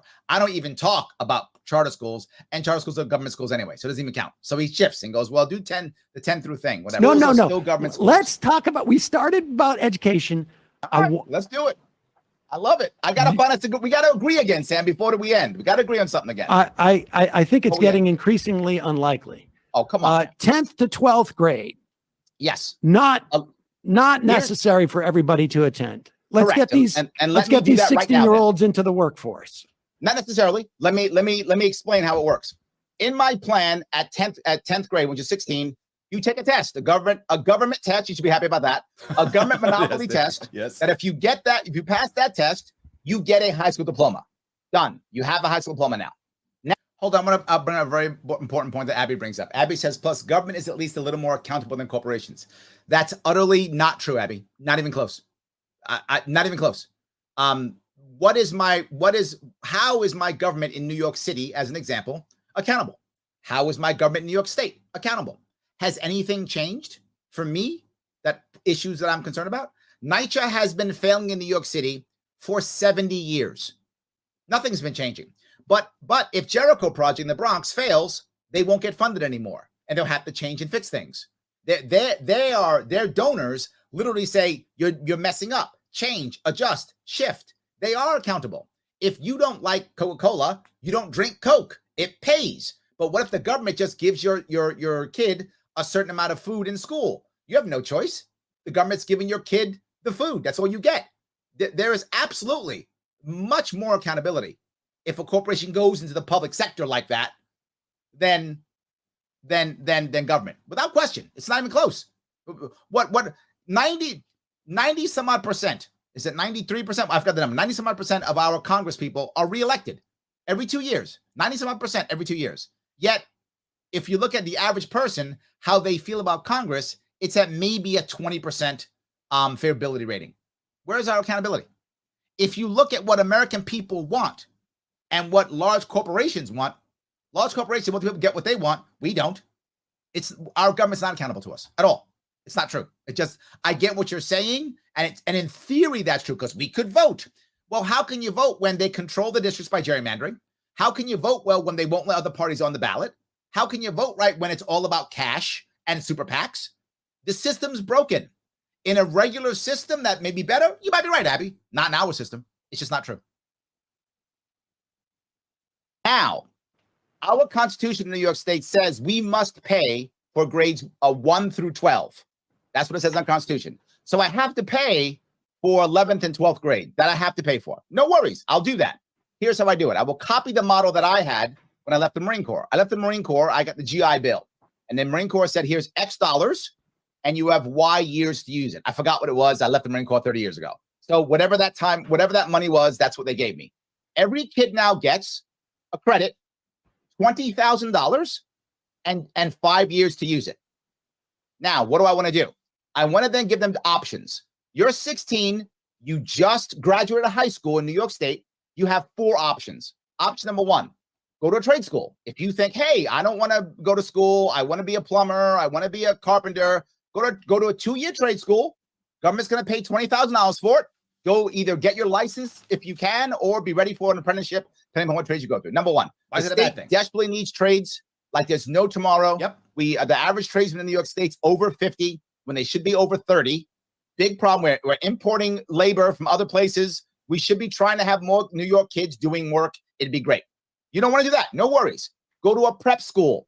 Right now, for most kids in New York State, too many of them, 11th and 12th grade is smoking weed and study hall and playing video games. And then they can't even, they don't even bother wanting to go to college. They do. They're not ready for college. Now, the average kid going to college takes 6 years to graduate, not 4. Disaster. We're not prepping most of our kids for school. And know what I said? We're not prepping most of our kids for school. That's what I said. Watch where he takes this. Certain areas in Rochester, which is some of the worst school districts in the entire country. If you are a black male, the odds of you graduating high school, the last time I checked was under 20%. Yep. Those numbers may have changed since COVID. I'm not sure. Yep. The last time I checked was under 20%. Yep. The chance of you to graduate. I blame the school district here. Under 20%. Graduate high school as a black male in certain Rochester school districts. So what am I saying? If you want to go to trade school, great. Or go to a prep school. You think you might want to go law. You might want to go medicine. You don't know. Go to a 2-year prep school so that when you go to your college, you'll be ready. You are ready.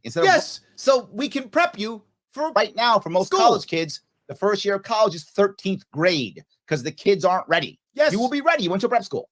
Or let's say you're super smart. You're bored in school. You're the kid who's going to be a doctor. I get the idea. Go get your 2-year degree now. I get the idea. I get the idea. 16-year-old kids an opportunity to make choices. So, all right. So on one hand, these 16-year-olds are just getting high and they're playing video games and they can't graduate high school.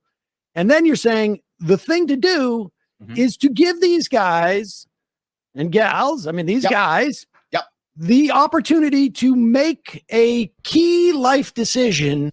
Yes, they're sitting around without purpose. So give them purpose. Literally, yes. This is what's crazy. I'm telling you, have some purpose, make some decisions. Be treated like more like an adult when you're 16. Give it a shot. Yes, that's what I'm saying. With $20,000 in the bank, we're going to turn them into. That's not what I said. Like, on one hand, they're such F-ups that they can't do anything. That's not what I said. I said the system is busted. That's what I said. And he said, now I'm blaming the victims. That's something you just made up. I never said that. I literally said, if we put them in the right school, if we give them the right choices, then they'll be ready. That's what I actually said. Go to a prep school so you'll be ready. Go to a trade school so you can get a job. Go to do this so you can do that. That's what I said. I said the system is a waste of time right now. And it is. And it is. I just saw people in chat saying, I was ready to graduate at 16. A lot of people were. So that victim blaming stuff is just another excuse people use to not like my system. My system is correct. And yes, the answer, well, they make bad choices. Yes, they make bad choices. Of course they do. And as I'm going to tell you in 5 seconds, the price for failure at 16 is nothing compared to the price for failure at 26, which is what we're having now. That's what we're having right now. What I said, please don't say that. Okay. I did not say that. That's they're getting high. All they're doing is getting high and smoking. And wait, I'm sorry. Larry, let me finish. I'm trying to assess what you said. You cannot pretend that you didn't just say these guys are just getting high and playing video games. Yeah, but I didn't use that accent. That's true. Didn't use the accent. Come on. Don't make me do an impression of you. They're getting high and they're playing video games. That's true. And instead, what we should do is say, make a key decision about the future, your entire life right now. No. 2 things you're wrong. Number 1, you said they're all F-ups. It's not the kids, it's the system. Thank you. The kids aren't system is making them get high and play video games. Because they're bored in school, they don't care, they have no purpose, they have no community. Yes, that's exactly what I'm saying. Why do you blame the individual? I want to change the system. Correct. Community. Yes, the system, not the kids. The kids want to do great, but the system says go to school and learn stuff that you don't care about. Be unhappy. That's what it says. We're not treating the kids like adults, so they don't act like adults. Thank you. So I got 2 part. The second part you said, which is a life changing. No. Your kids, the average kid in this world is going to have at least 5 careers, not 5 jobs. I understand. 5 careers. He's agreeing. This is not life changing. I understand. This is a decision they can make now at 16. Hold on. This is the most important piece. You said for a kid right now, they're making these decisions and screwing up at 26. The price for failure at 26 is way higher than the price for failure at 16. Yes. Okay. If they make a mistake at 16, I also give them 5 years. I'm allowing them to make a mistake. I'm allowing them to screw up and to learn their own. But you're also depriving them of those last 2 years of high school. No, they can go to a school. How am I'm depriving them of government school. That's true. Oh my God.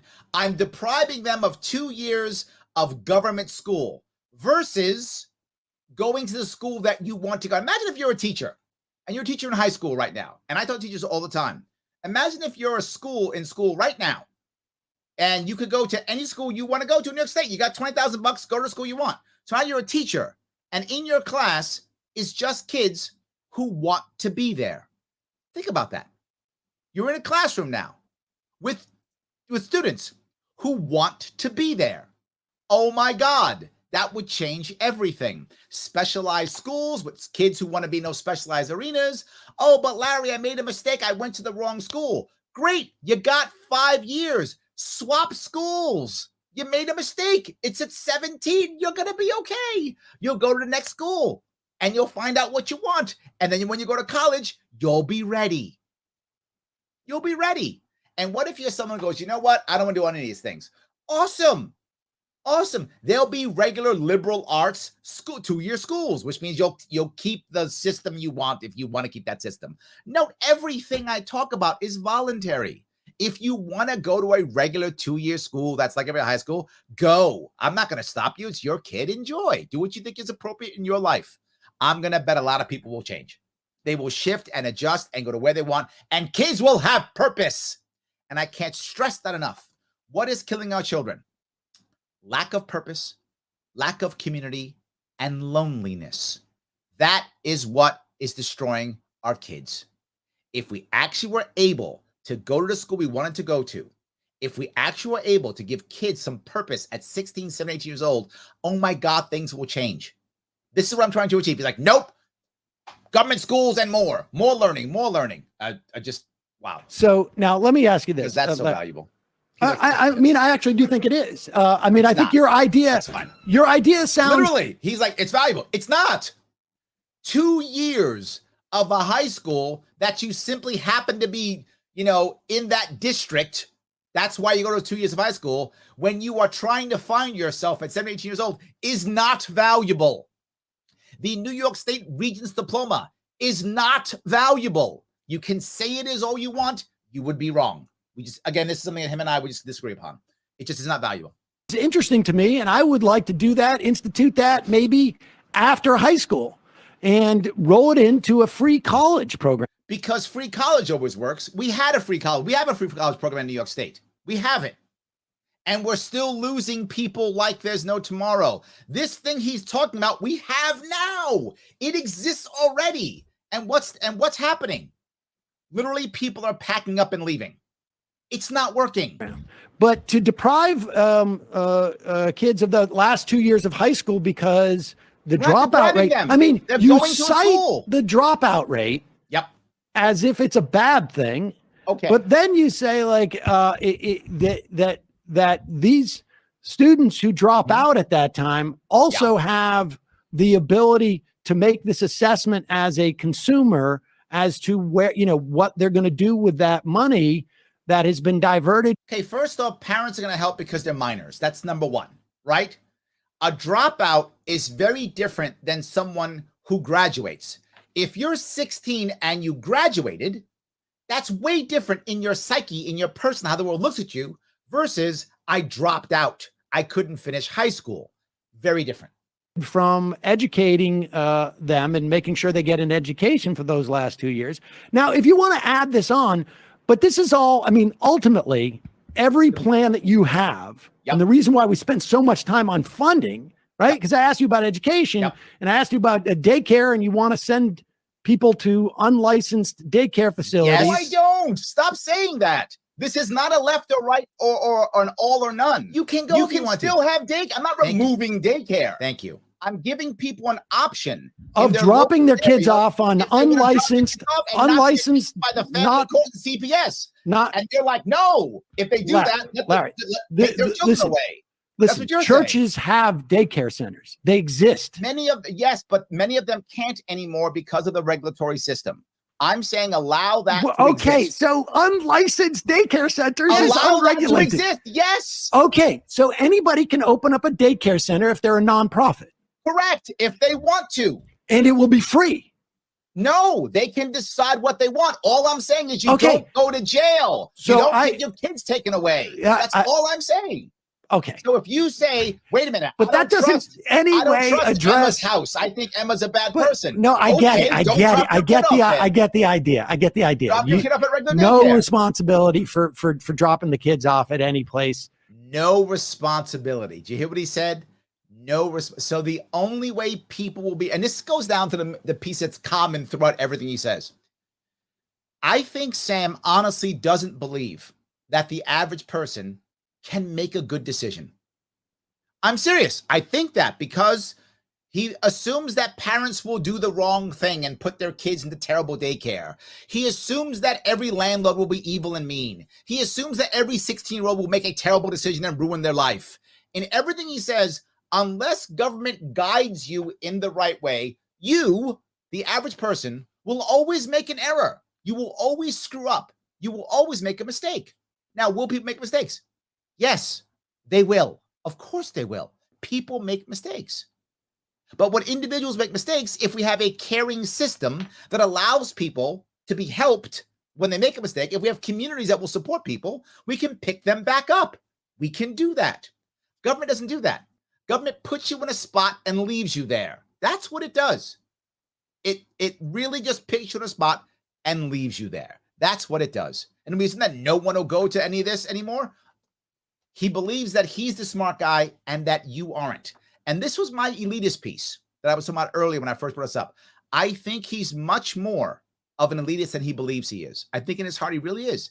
He thinks that you guys are going to make bad decisions. I get that. Okay. And he's got to take care of you. But that was not really an answer to my question. It was not an answer to my question, which is like, I don't know how these people are, how you're going to get daycare. It's just like, they're going to charge. Those people aren't just hanging at their house. And I was talking about free universal daycare if you want to help women choose to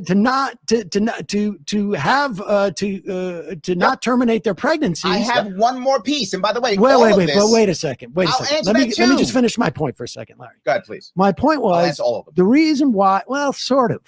The reason why you keep going to I'll answer, you won't like them, but I'll answer. The reason why you keep going to the funding mechanism, because everything ends up being, how do we reduce taxes and this is the part that, again, I think this is where his head is. Everything isn't how to reduce taxes. If you notice, that's not my key piece. My key piece is, how do I give both community and the private sector options to repair our social ills? That's really what I'm doing, right? Because this is where our fundamental disagreement is. I believe that a monopoly is a bad idea, whether that monopoly is a corporate monopoly or whether that monopoly is a government monopoly. I think that monopoly is bad. So my goal is allowing community and private sector to be an additional option. I'm providing more options. In none of my plans do I remove the social safety net. In none of my plans do I take away licensed daycare. I don't remove any of that. I simply add additional plans that people can have. I don't take away government housing. I don't stop the rent control even. All I do is add more options for people to grow, because I think the more options piece will make it better. And my point, and the example that he agrees with, is private companies, organizations, nonprofits specifically, which I bring up often, handling housing, that they're actually better than NYCHA. That is the best example that him and I both agreed upon. If I create more options, why is that so horrible? Why? Because, oh my God, I cannot end taxation. I cannot end any of that stuff, right? To Paul, this piece, she says right there, Larry, your plan competes with the state. Yes, no monopolies, not corporate monopolies, not government monopolies. And here's the issue. If the government plan is so good, if I'm so wrong, and maybe I am, maybe I'm completely full of it, and all you people who are mad at me, maybe I'm totally full of it. If I create my plan where private companies will create that kind of housing, I talked about the rent to own, no one will go there. They'll stay in NYCHA. I'll be wrong. No one will do it. They'll stay in NYCHA. Nothing changes, right? People will go, no, those houses suck. Sam Seder was correct. The private sector's terrible. We're going to stay in NYCHA. Great. That will happen. Or I'll be right and people will go there. It'll be better, which forces one or two things to happen. The state gets better when it comes to housing, or the state plan gets replaced by better housing. Either way, it's a win for the average person. And this is my plan. I want the average person to have a better life. That's what I want. I want people to have the same benefits that I have. That's what I'm trying to achieve. That's my piece. Absolutely. Opposed to expand services. So like we could add 2 years, we could add 2 years on both ends of the education, but you don't want to do that. What you want to do is come up with so-called innovative plans that actually provide, there's no evidence of any of the efficacy of these plans. The only clear result right now is that the current system sucks. New York State has New York State has free college. So you can go to college for 4 more years. New York State has New York City has universal pre-K. So we already have that. And our graduation rate is 42nd out of 50. We are literally packing up and losing people are packing up and leaving our state in droves. 6 figures every year. That's happening every year. We've lost a congressperson. We lose so many people. New York State clearly sucks. And if you ask people why it sucks, most of them say it's too expensive to live here. What's one of those biggest pieces? Government taxation. The schools also suck. They do. What he's saying is happening now. He's like, well, your plan is terrible. The current plan is garbage. And your whole plan is give it more money. It sucks, so give it more. All these plans that you proposed are less taxes. No. On landlords, on corporations, and I guess on individuals in terms of their property taxes. Yes. So 2 parts. Number 1, I will cover the part you also mentioned. There's one more piece to it. Again, this is a systemic problem. I have to have multiple plans to fix this. There's the other piece I often get. He will focus on one piece, just hammer it like there's no tomorrow. He'll just hammer it. This one thing is not perfect. I get it. So then what's your answer? More money. Well, this other one piece is terrible. It's not perfect. I'm not solving every problem with one issue. This is a systemic piece that everything has to begin to change and move forward. That's my none of the individual things I said was fixing it. Who's going to support these plans that you're talking about? Like, I mean, all of these because it seems to me that like what you do is you start with how do we cut taxes? No, and then you go, how I start. Because I've never met an educator and I've interviewed probably. Now he says educator. I make a difference between administrator and teacher. And this will make some of you angry. I don't care. There's a difference between an administrator and a teacher. Administrators call themselves educators. They aren't all educators. Some of them are, some of them aren't. I don't know, at least dozens, but maybe 100 on this program over the course of 18 years, who said, you know what we really need to do? Less school. We got to get the kids out at 16. Of course they wouldn't say that. It's what they do for a living. And I've never, ever come across an educator who has ever said, those last 2 years of school, unnecessary. Well, there are 2 things. One, if that's what you do for a living, you're never going to say your job's unnecessary. Right. So that's number 1, clearly. Well, they're not teachers. They're just educators, people who study education. Hold on. Are they administrators or teachers? No, they're people who study education. They study education. Thank you. I talk to actual teachers.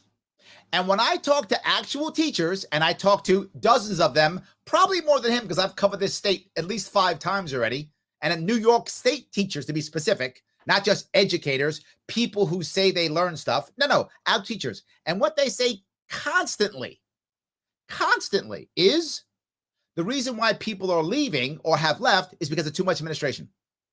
Administrators in New York State, I'll say it again, make hundreds of thousands of dollars. I'm saying it publicly. If you think I'm wrong, check it out. It's true. Some make as much as $400,000 a year and don't even see kids. Teachers in New York State make about $70K, give or take, depending on where they are, which, again, better than most states. However, nowhere near what an administrator makes. So, of course, I'm an administrator. What am I doing? I'm making up stuff. Administrators still think the Regents diploma has value in New York State. It has no value. How do I know that? Because I'm someone who hires and fires in New York City. I don't give a shit about the New York State Regents diploma. It is useless. It has no value whatsoever. And they think that's important. They think the Board of Regents matters in New York State. It does not. If the Board of Regents went away tomorrow, nobody would even notice except administrators. So yes, educators saying we need 2 more years of school. Yes, they all have 80,000 years of school. Ask the average kid who's 26 years old now in New York State. Ask 10 kids. I was say kids.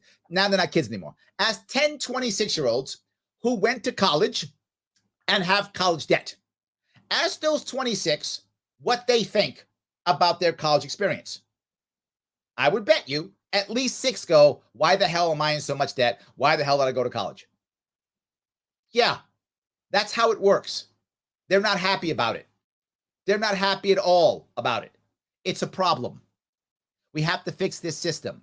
These educators telling you we need to make sure kids have more and more and more. Yes, it's not true at all. It's not true. They've been teachers, but they're not worried about their job being lost. Let me tell you what teachers tell me, and I've been doing this for 5 years, and I'm sure I've talked to at least 100 teachers, and 99 out of 100 and I'm making that number up because it sounds cool. Yes, I imagine. Yes, tell me, Larry, your ideas are good, and here's why. What my ideas do is they eliminate extra administrators. Right now, we have places in New York State where there are more administrators than there are teachers. If you look at the number one reason why teachers leave the field, it's because of over-administration. We have our teachers get master's degrees, they get all kind of issues. And it is the government test, like you suggested, actually, it's the government test. It's the that teachers leave because they don't have the freedom to teach in the way that they want to. Yes. But that's yes, and that's my whole point. Ugh. Okay, I'm going to calm myself. I apologize. I'm going to calm myself. If I am going to trust anybody to teach kids, it's not going to be an administrator whose job relies on more and more admin and paperwork. If I'm going to trust anybody, it'll be a teacher who jumped through all the hoops, did the test that he talks about, got a master's degree, did all of those things to become a teacher. Now, if you get a teacher who went through all the hoops to become a teacher, why in the world would you then go, oh, great, now that you've gone through all these things, do everything I say the way I say it. I'm an educator, administrator, not a teacher. Terrible idea.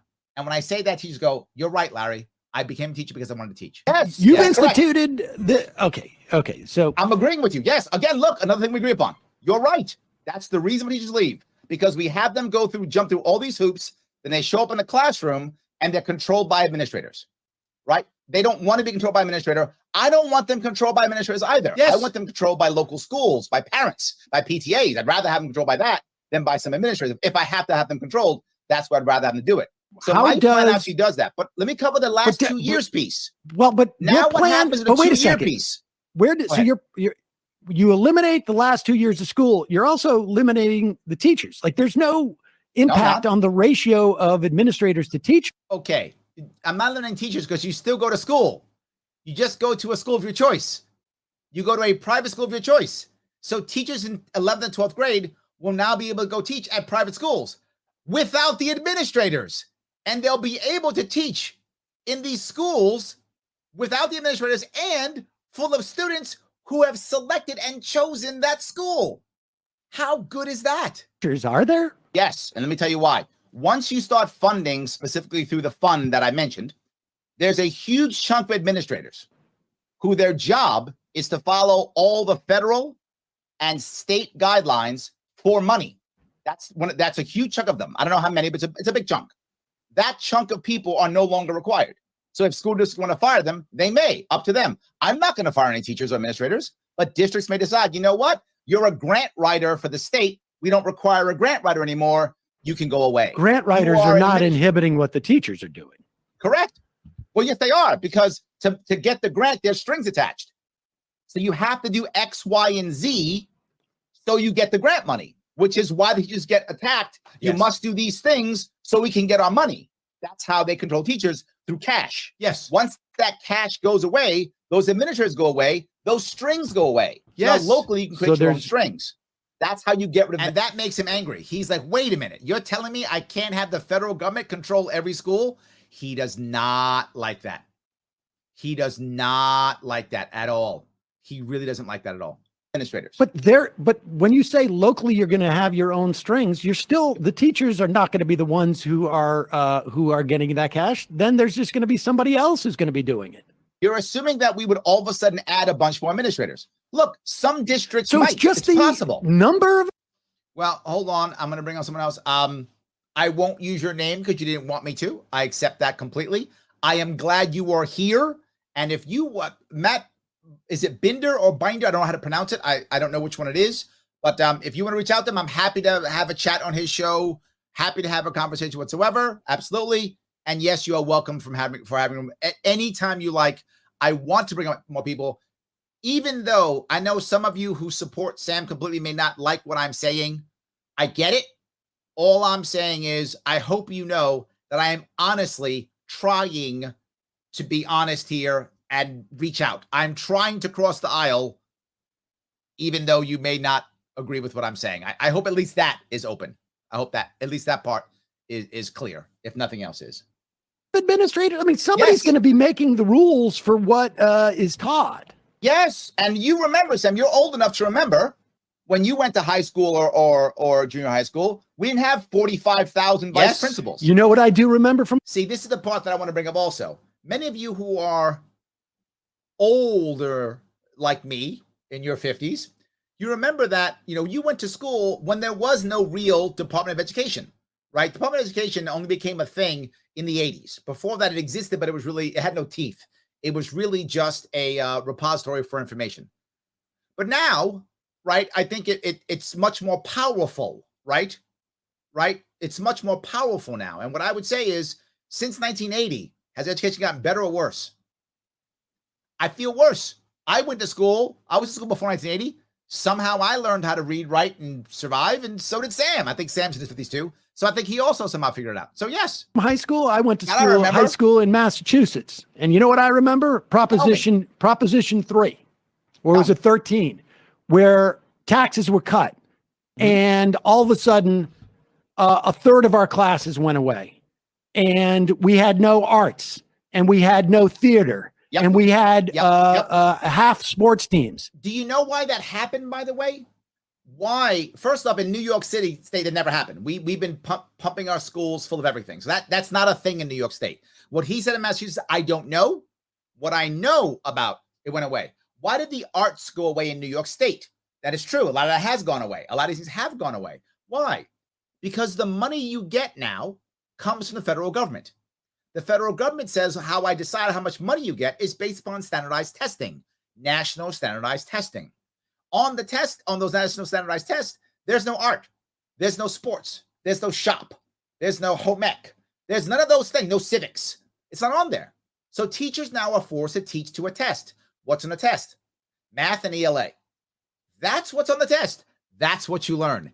Everything else becomes unimportant because all you're trying to do now is follow the rules and guidelines to get those federal funds.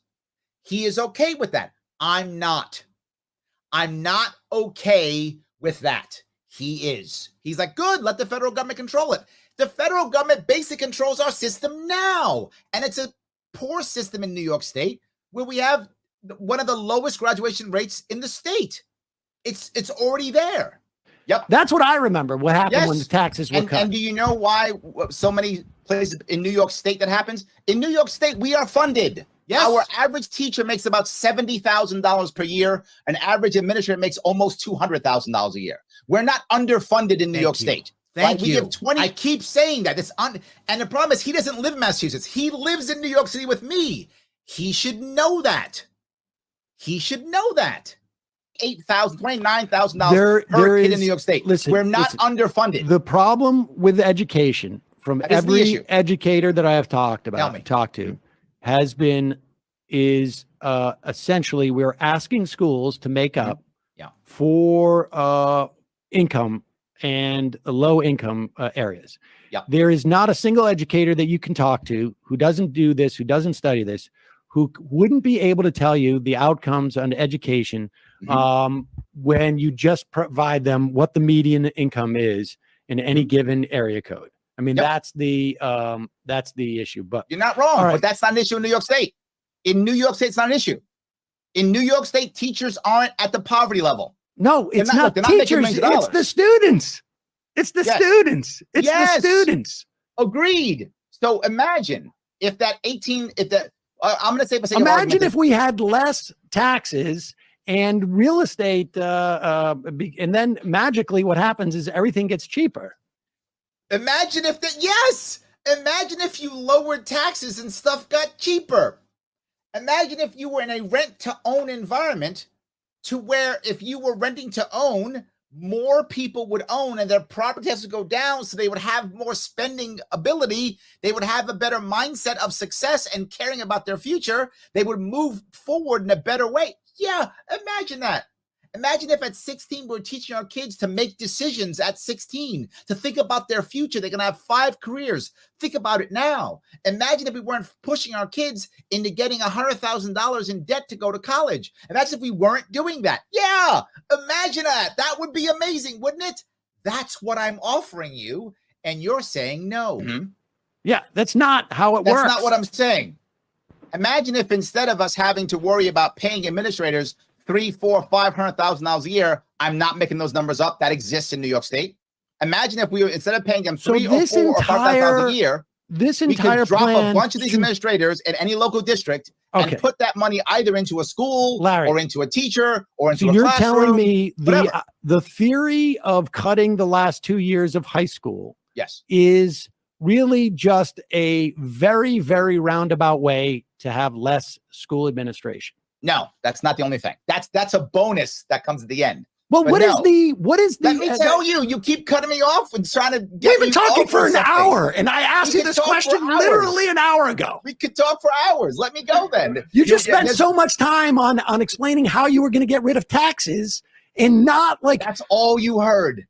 Well, no, I heard. See, that's all he heard. That is what all he heard. You're going to cut the last 2 years of high school, and you have not addressed that. To go to specialized schools. Why can't we do that? Why are specialized schools a bad thing? Imagine if you're a teacher. Because you're saying two things, Larry. You're saying that the kids don't have the responsibility to stay in school. Correct. And then, but we're going to give them the responsibility to survey these options here and decide which one that they think they should do, as opposed to taking the $20,000, I guess, and maybe going to blow it. I mean, it's a credit for school. So it's a credit for school. And so the other kids who don't want to go to school are just not going to go.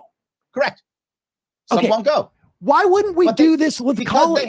Why wouldn't we do this for college age too? Like, because the last 2 years of high school are garbage for most kids. So give them the opportunity to go where they want to go these last 2 years. If you've been in college recently, you know, I'm not making this up. The first year of college for most kids is 13th grade. This is data you can look yourself. The average kid will take about 6 years, the average 6 years to graduate college, and comes out now 24 years old in debt, and their job ability is no greater than it was when they might as well have just got a job out of high school. This was done years ago.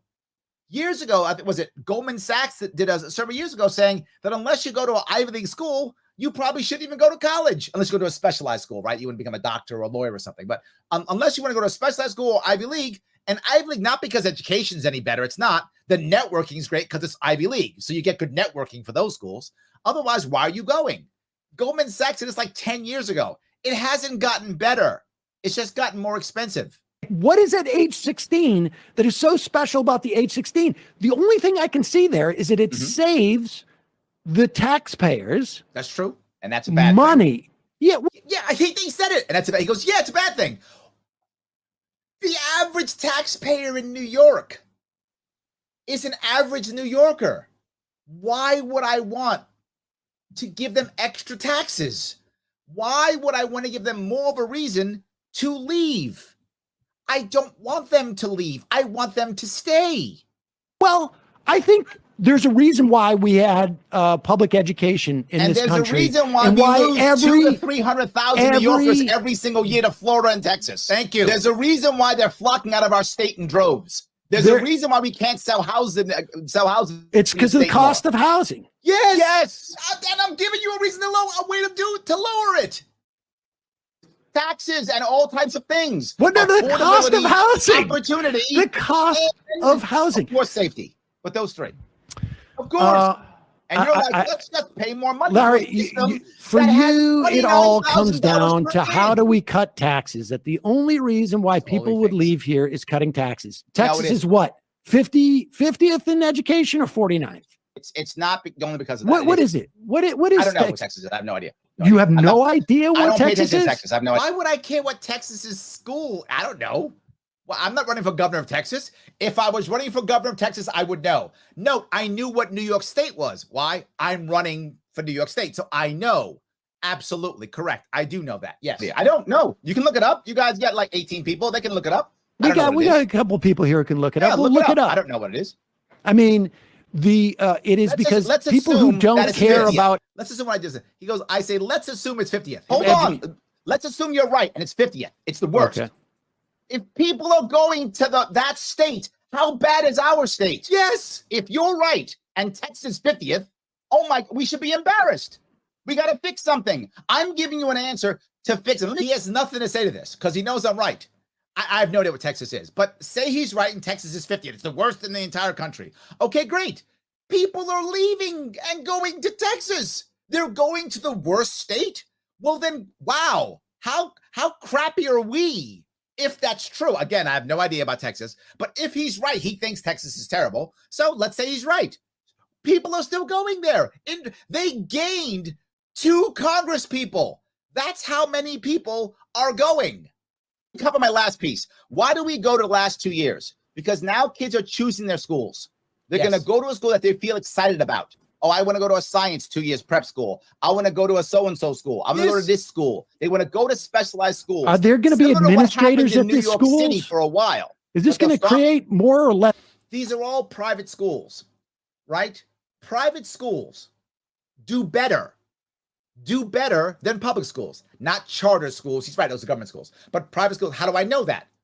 Because the wealthy put their kids in private school. And by the way, do you know where Sam put his kids? Private school. Yeah, the elitist guy who wants you to go to government school put his kids in a private preschool.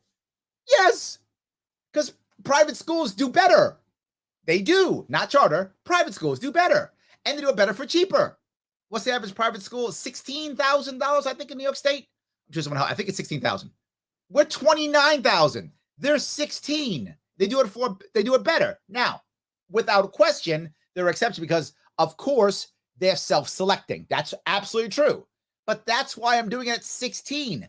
So people will also self-select. I'm copying the private school model for everybody. Here's the difference.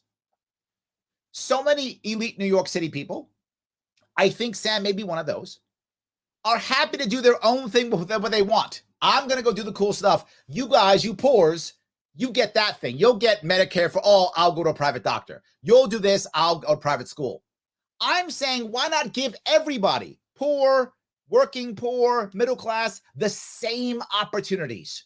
Let every kid at 17, 18 go to a private school like the wealthy kids go to. Why is that a horrible thing? Instead of letting the poors, as he thinks, do their thing and I'll do mine, I'm saying let everybody have a shot at something good. Administrators. Those schools are going to be private schools. I see. They're private schools. They're private schools. And how will we be sure? Are they going to be like for-profit colleges? Maybe. I don't know. Let them do what they want. Why do I care? You're choosing. Because I am familiar with for-profit colleges and their scams to get government money. Most colleges are scams. Most colleges are scams. Yes, you're right. Yes. Yes. So why would you set up a system that... You're literally saying, he's saying private colleges are scams, and he's telling people to go to college, and when taking out loans, go to these private schools. Completely invites that. No. And I presume that they're totally unregulated. They're just businesses, right? And why would you assume they're totally unregulated? That he made up? I never said any of that. Let's assume for a moment that you are correct, that all of these schools are scam schools. Say you're right. You're right. They're all scam schools. Guess what happens then? If you're correct and they're all scam schools, then parents and teachers and kids learn at 16, 17, oh my God, this is scam schools. Guess what? They won't go to scam colleges. That's weird. Even if you're right. Well, wait a second. Even if you're right. So I'm saying, even if he's right in a scam, then you'll learn now. Don't go to scam schools. Don't get $100,000 in debt to go to a scam school. This was free. Your lesson this time was free. The lesson you had to pay was $100,000 for college. That's and I don't weird. think you'll be right. I don't see that being true. Because private schools we have do a just pretty good job of educating forgiven people. billions of dollars in loans to scam schools. Yes, so let's not do that anymore. Not forgive the loans? No, let's get kids know what the hell they want to do by the time they're 18 or 19, so that when they go to college, they make better choices and decisions. Did you think yes. Trump University was, do you think that? So now he goes to Trump University. Come on. Was a valid school? Scam. So this is Trump University now?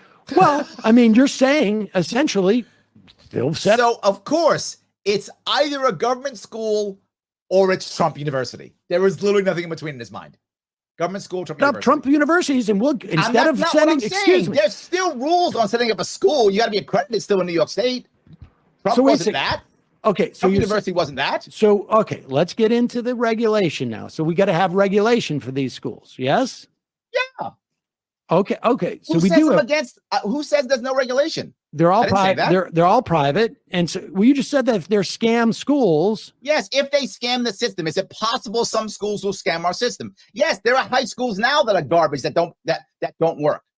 high schools now that don't work. There are high schools now. That's my point. That already right now there are kids making bad decisions. There are high schools now that don't work. Yes, now that are completely broken and don't work. So of course there will be some schools that scam the system. Currently there are schools that scam the system in our actual. No. And the difference is if you scam the system and you're a private school like Trump, you get sued and you get shut down. But what if you're a public school, meaning you are a government school and you suck? You know what happens? You get more money. You get rewarded. That's how it works. This goes back to our accountability piece, right? If you go to Trump University and you get scammed, what actually happened? They got sued. It got shut down. How about the horrible schools we've had in New York State for decades? For decades. What's their punishment? None. No, but there is oversight to the extent that these schools are underfunded. Of course they're underfunded. They're always underfunded. Yeah, of course, because we ask these schools again to do stuff that we're not doing as a society, and we certainly can't achieve by cutting taxes. So let me go to the other piece, which you may enjoy. It is what I call the GIB, which is the graduated income boost. And that is across New York State, to where it's similar to Milton Friedman's idea of a negative income tax. We can create that here in New York State, to where people who are making less than $36,000 a year will get some form of check from New York State, again, funded by the same fund that I talked about earlier, the New York State Social Trust, which is I also call the NIST. If that begins to happen, now this goes to what some people ask as a basic income. Some people believe that UBI is the answer. I do not believe UBI is the answer. I think a negative income tax is a better answer. I think that's the issue, right? If we do that, and I don't think it should be funded by taxpayers. I know that will make Sam unhappy, but I don't want extra taxes on New Yorkers at all. I want it to be funded by that same fund that gets big business to put money into it to pay for people who are in trouble. We want big business to pay more. Here is your plan to pay more. Oh, the working mom will get some cash from the state. It doesn't get rid of her federal funds if she has any. It doesn't change anything else, but she gets some extra cash. With that extra cash, she can, if she wants to, deal with healthcare or deal with local childcare. She can begin to make these things happen. I'm okay with this idea. I'm not. Look, I come from a poor neighborhood. I know what it's like to be poor. So it's essentially like the child tax credit, for instance. Similar, but you don't have to have a child, right? If this would work if you were disabled, right? What if you're disabled and you can't work? You would still get something, right? You would still get, the goal is to get every New Yorker up to $36,000 at a minimum, right? That a minimum income for every New Yorker minimum would be $36,000, but you'd be able to work your way up if you can. Some people can't work. I get it. Some can work part-time. Some are temporarily disabled. Some are permanently disabled. The disabled community in New York State, across the country, but I thought New York State, is not a monolith. Some people are more physically disabled. Some people are more mentally disabled. Some people are a combination, whatever, right? People are different in their worlds. So I'm going to say, if you can make money and want to make money, go on with your bad self. Go make some cash because you want to. I'm in trouble. I'm disabled. I can't. No worries. You don't have to. I'm going to try to get you up to $36K if I can by using a fund that the wealthy will pay for. He wants the wealthy to pay for it. I do too. I just know that if I do taxes, they won't do it. That's what I know. It doesn't work. How do I know that? Because since we've been doing this in New York State has been losing its wealthy. They've been packing up and leaving. Guess where they're going? Florida, Tennessee, and Texas. That's where they're going. That's a fact. So yes. We fund it with a private fund that we hope doesn't really have a dedicated funding source. Well, it has one issue. only there are examples of this being successful. I'm sure I'm not making this up. Yes, there are also Norway examples. Does it. Singapore does it. There are also examples of these type of funds going belly up. And when you talk about Norway, you're talking about a society. You talk about a system where there's a lot of other mechanisms for support in that society, and they also have a much higher tax rate than we do. But they actually tax their poor more than they tax their wealthy by percentage. They also have much higher. This is true, but the Scandinavian countries, their logic is different than our logic. Their logic is, since people who are working poor and middle class use more of the public system, right? Whereas the wealthy don't, because they have their own system because they're wealthy. They actually tax the middle class and poor more by percentage than they tax the wealthy. That's their logic. Their logic is exactly opposite of ours. So if you're in those countries, you get a lot, right? And to be forward, he's right. You get a lot if you're in those countries, but you also pay a higher tax rate by percentage than the wealthy do. That's how their system works. Higher taxes across the board because their poor are and to the extent that they have a poor, it's not the way that we identify poor. Correct. Because they have health care, they have child care, they have mandated jobs. I mean, they have job guarantees. So you're comparing apples to oranges there with that. No, all I'm saying, how am I comparing apples to oranges is what I'm saying. You can make a fund to pay for stuff. That's all I'm saying. You can make a fund to pay for stuff. There's apples and no, it isn't. It's apples and apples. It's a fund that's funded to pay for stuff. So in a place like Singapore, you also have healthcare, which is heavily regulated and price capped. Singapore's a police state, so yeah. I mean, to put all these eggs in that private basket without any of the other support systems that existed around it, I think is really dangerous. Away support. No. See, that's the point. He thinks you can still, the federal guy doesn't go away. It's still there. We don't have enough. We need to add in this state. Like, for instance, healthcare. You want to do with healthcare, you have these health savings accounts. You call them something else, but they're basically health savings accounts. And the idea being that we would get rid of Medicare, or I should say Medicaid, convert it into health savings accounts. It's not the idea, though. But then use. We're not getting rid of it. No. The idea is right now. This is my point. I want to be clear with everyone who's watching. None of my plans remove safety nets. All of my plans simply break the government monopoly and give people an option to go to their communities and private sector to get the same support they now get from the government, which the government support right now is at best crappy and generally terrible. So here's another option for you. And he is just against it. He said it. He wants a government monopoly. He just wants Medicaid and Medicare. They have an idea how much money you're going to spend every year based upon whatever actuaries, right? They know, okay, he's got this pre-existing condition, this amount of money, this amount of age, whatever. And they have an idea. For the sake of argument only, they think Sam Seder is going to spend $4,000 a year in Medicare and medical expenses, whatever the number is. So I'm saying, give you the account with the debit card, allowing you to go to any provider you want, use your debit card. Medicare doesn't go away. Exactly. If you come into a problem, you can still go back to Medicare if you want to. You go back to Medicaid if you want to. You can. What I'm saying is they give you a card that you can use in the private sector if you want to. This is voluntary. Again, you can just stay on Medicaid, Medicare. If you like Medicaid, Medicare, just stay on it. I'm not taking it away. I'm giving you a choice to get the same cool doctors. I'm not getting rid of anything. If you choose to use that, here's what I believe will happen. And I may be wrong. And everything I'm saying, I could be wrong. But damn it, I'm giving you some serious ideas to fix things. And I'm not taking anything away. So you go to private doctors and you swipe your card. And all of a sudden, the doctor says, wait a minute. I'm a private doctor who does not take healthcare. And you live in New York City. So health insurance. You know that there is becoming a two-tiered system in our city. People who take insurance and people who don't. You've seen it. He knows it. Now, I've told a lot of you who don't live in New York City that that's where the future is, a two-tiered system, right? The best doctors are now going to not take any insurance at all. None. They take no insurance.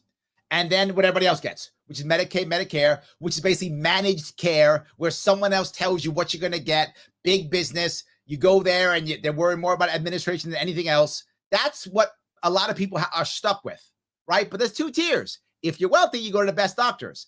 I'm trying to allow people to have the option of going to the cool doctors too. I know it to be true. The wealthy go to those places. He's not fighting me. And the poor get stuck in managed care, which most of them are unhappy with managed care. He's agreeing with everything I'm saying. Some people like it. Most people don't like managed care.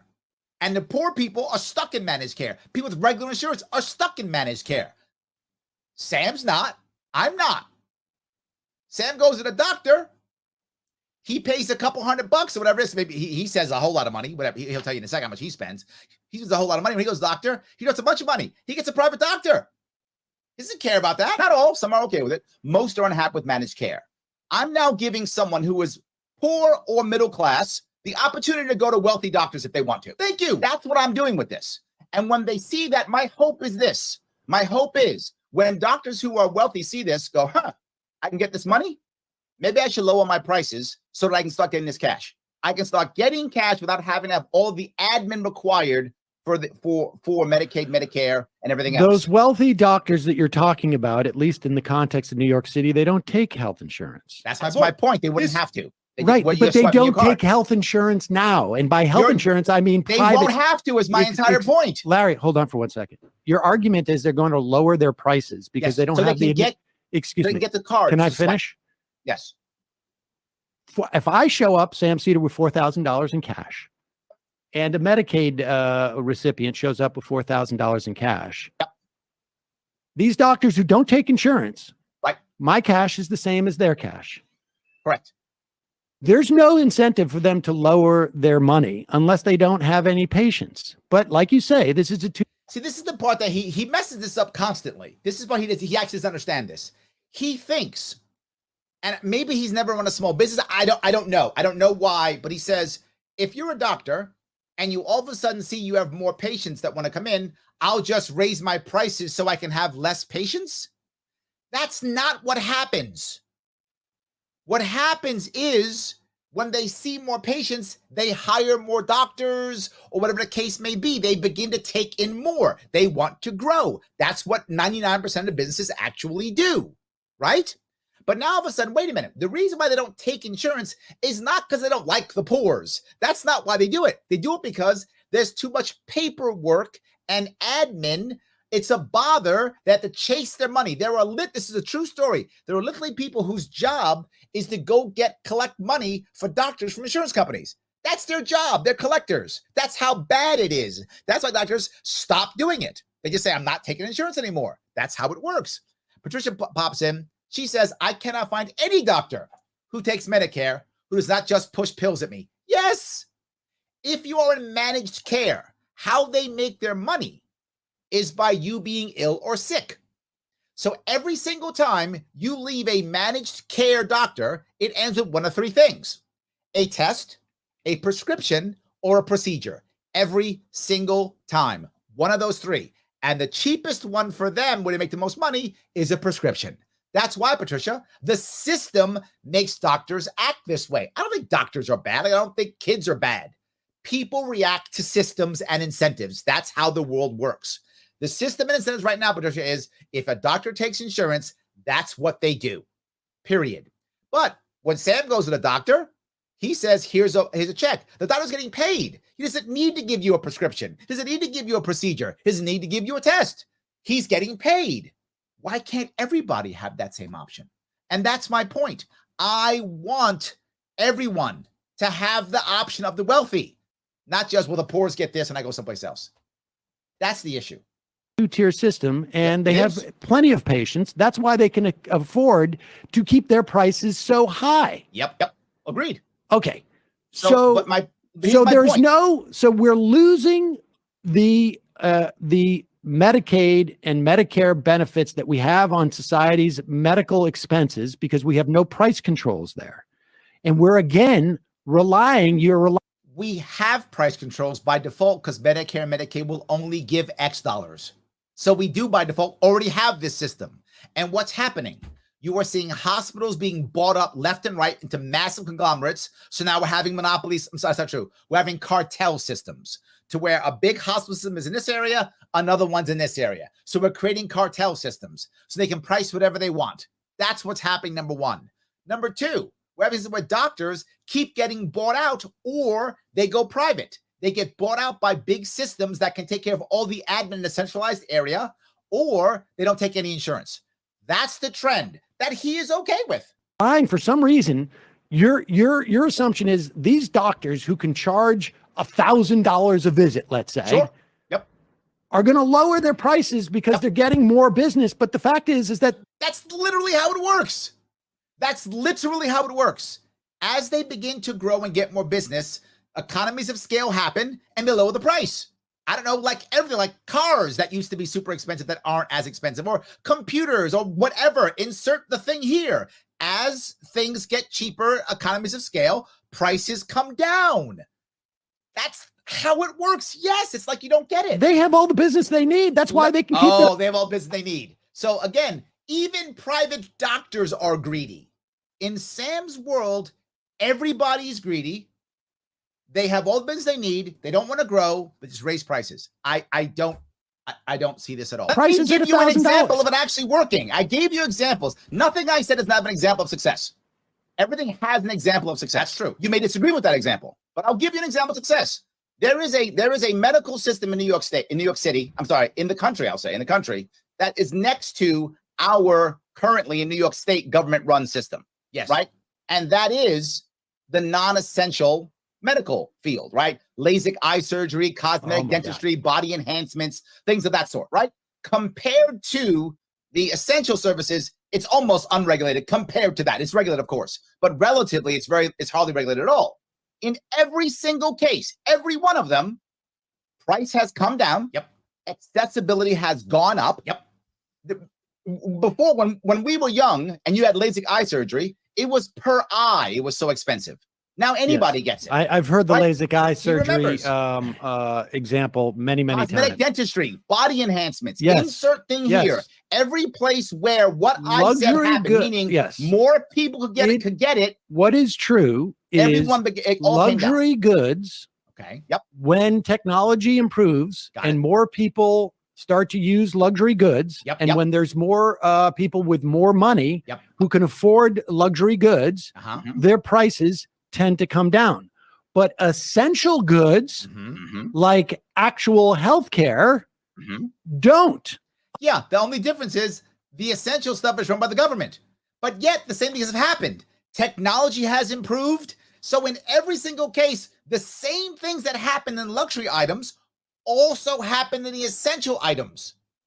The same changes happened in the industry, yet the price kept going up in healthcare, but non-essential healthcare, the opposite happened. It went down.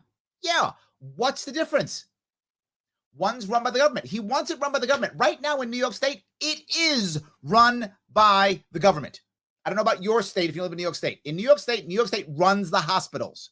They tell them what they can do and what they can't do. They tell them how much they get for Medicaid, Medicare. They tell them when they can open and when they can shut down. They tell them how many beds they may have. I'm not joking. It's called a certificate of need. They tell them how many beds they can have. So the state basically runs the hospital system already. And you're unhappy with it. Yes. Your dystopian world is now in New York State. I don't know what you're talking about, except when you're wealthy. He goes to private doctors. That's how he knows this. So he wants you to have Medicare for all. But he's not going to have Medicare for all. He's going to go to a private doctor. But you poors, you have Medicare for all. You have managed care that's run by an oligarchy. Sorry, run by a government monopoly, because what could go wrong with that? So you have that. And you will have no accountability whatsoever because it's a government monopoly. You'll have no other place to go. He will. He has money. He'll go to a doctor he wants. I'm saying, why can't everybody? And here's my thought process. Let's say you have $4,000 and your $4,000, you start going to private doctors and you like them a lot. And now you can't go back because you run under your $4,000. So you have to go back to Medicare and Medicaid. You always will have a safety net in my world. You have a safety net. If things go bad, if you get totally sick, you will absolutely go there whatsoever, and make that happen. 100%. Yes, absolutely. So you will have a safety net.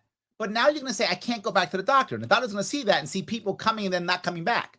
And they're going to start to ramp up as more money comes in. They're going to start buying, getting more equipment, ramping up, having more doctors and nurses, because that's what businesses do forever.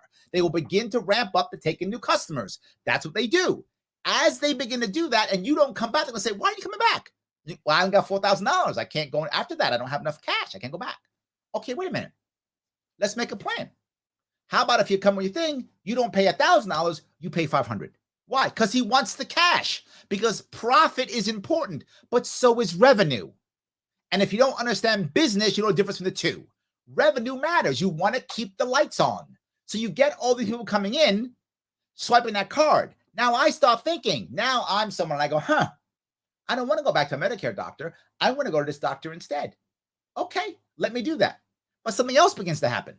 Now, the doctors who are cheaper, the cheaper doctors are going to say, wait a minute. I can fire a bunch of my admin staff. I don't require them anymore. I can be a regular doctor. I'll just keep my prices low because I'm getting low prices from Medicare, Medicaid anyway. So I'll stop taking insurance too. And instead of paying $1,000, you can come to me for $250. And I'm happy at $250. I'll do that in a heartbeat. I'll take $250, make more than I made from Medicare, and I'll be able to make more profit because I'm a greedy private guy, according to Sam. So you'll be able to go to the super cool doctors and the local doctor too. You'll have more control over what you get. You have an opportunity to have a better life. I'm not like these elites who go, I'm going to keep my cool stuff and the poor's get managed care. I'm like, no, let's all have better stuff. Let's all of us have better stuff. And yes, the price will come down because it always happens. The second you begin to pull government bureaucracy out, the price comes down, accessibility goes up. Will there be some disruption? Yes, there is now. We have doctors in the hospital making terrible mistakes all the time. It'll be better this time, and there'll be more accountability. Unless their prices are capped. Because that so the example that you're giving, what the prices are capped now, that's called Medicare, Medicaid. And what's happening? The best doctors are leaving the system. He just admitted that. The best doctors leave the system when it's capped. They go away. He goes to private doctors. So do I. Difference is he doesn't want you to go. I do. There's a difference. So Abby says, hold on. Larry didn't answer my question about how surrogacy would reduce abortions. Here's how. Surrogacy in New York State used to be illegal. I think they just made it legal. Is it last year or it used to be illegal? So what does that mean? So you find yourself pregnant, Abby, and you decide, I can't keep the baby. You don't want to. Okay. In the past, you had to get an abortion then, or you could hold it and keep it for adoption if you wanted to. Either one of those two options, have an abortion, adoption. But now, and it's not that easy to do, but now you could literally say, hey, I'm pregnant. I don't think I can keep this baby. And if a couple can come in and go, you know what, Abby, we'll take that baby from you once it's born. We're happy. Why don't you be our surrogate? We will happily pay your medical bills and throw some money on the side for you. We will drop easily a couple $1,000 every single month plus all your bills just for you to hold our baby. Of course they would. How do I know that? They do it all over the place now. That happens in other places. And to adopt in New York State is so freaking hard. It costs them $250,000 to adopt a kid, and they're adopting it from Romania or something, right? It's crazy. So instead, they could then say, hey, that's an option for you. It does, again, everything I'm talking about, Abby, is optional. If you don't want to do it, you don't have to. But that option should be available. There are absolutely couples in New York who would do that. And if it's 10 couples or 10,000 couples, whatever it is an ability for someone to take your baby, for you to be a surrogate if you want to. That's how it would reduce abortions. I don't know how many. I hope thousands of abortions it would reduce every year. I hope so. But whatever it is, it is. I hope I at least answered your question. So, yes. Abby says, but that's not what surrogacy is. Surrogacy is when you agree to become pregnant for a couple, not when you're pregnant. Doesn't matter. Same thing. What's the difference? Both were illegal in New York State a couple of years ago. And I pitched this in 2018 because when I first pitched it, it was illegal. It is, I think was it last year? Recently, it's become legal, but it's also expensive. So, yes, I hope that makes sense at least. I hope I answered your question. I don't want you to think I was going to answer your question. Again, is apples and oranges. Yes, TVs have also gotten cheaper. Yes. Yep. That's because everybody doesn't need a TV, A, and B. That's not so. TVs have gotten cheaper because everyone doesn't need a TV. Nothing to do with it. TVs got cheaper because technology got better.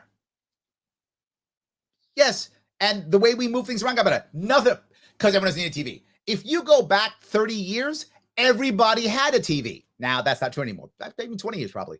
Everybody had a TV. So stop that. More people had TVs and microwaves. So no, that's made up. Fantasy. The technology has improved. Yes. So hold on. Tell me what's gone up. But the difference in costs. What's gone up in cost in terms of education, healthcare, everything run by government has gone medicine? Up. Anything. I mean, whatever you're telling me, right? You're saying, well, these things are all luxuries. So you're saying the only thing that doesn't go up is luxuries? Everything else, the price I don't know. I'm sorry. The only thing that goes that doesn't go up is essentials. Hold on. I'm right now. So you're saying only essential things rise in price? That's it? No, I'm not saying only essential things rise in price, but essential things tend to rise in price because they're essential. And you cannot make food is essential, and the price of food has gone down. That government-run things rise in price. Yep, and everything you're saying that's going up in price is government-run. Yes, that's what I would say. Excuse me. Yes, I can tell you from my own experience that my doctor, he is not government-run. Thank you. He goes to a private doctor. Thank you. His kids went to private school. He goes to a private doctor, but he wants you to have managed health care, and he wants you to have government schools. There's the biggest difference that you can see. There's the biggest difference. I want you to go to the same doctors that Stam and I go to. I want you to have a private school like everybody else. I want you to have the opportunity to have all the cool things the wealthy have. That's what I'm trying to achieve. Give you the same opportunities as everybody else gets. Why wouldn't I do that? And if I can have the wealthy pay for it voluntarily, why the hell wouldn't I do that? Or I can go, you guys, you poors, you get Medicare, you get managed care, which is just getting worse and worse and worse. The doctors are fleeing left and right. So you're going to get worse and worse doctors, worse and worse service. You guys get that. Meanwhile, I'll go off and get the cool stuff. Yeah. At all. Does he take insurance? Have gone up. No. I like that very much. Yes, I have. Yes. You know why I like that? I like that so much because what I just heard is you go to private doctors and others don't. I have to submit, and my insurance company will give me some percentage of that back. And it's because he has a Cadillac plan. And I'm not mad at him for that. I do too. I'm not mad at him for that. If you can afford a Cadillac plan, good on you. But you know what you have to have if you have a Cadillac plan? You know what you have to have, Abby? You have to have profit, and a lot of it. So I have a feeling Sam's making some profit. I just got a feeling he is. Otherwise, how do you get a Cadillac plan? There's some profit there is what I'm saying. And I'm not against profit. I think profit's awesome. I would like to have lots of profit. I just think others should also be able to enjoy, not just me.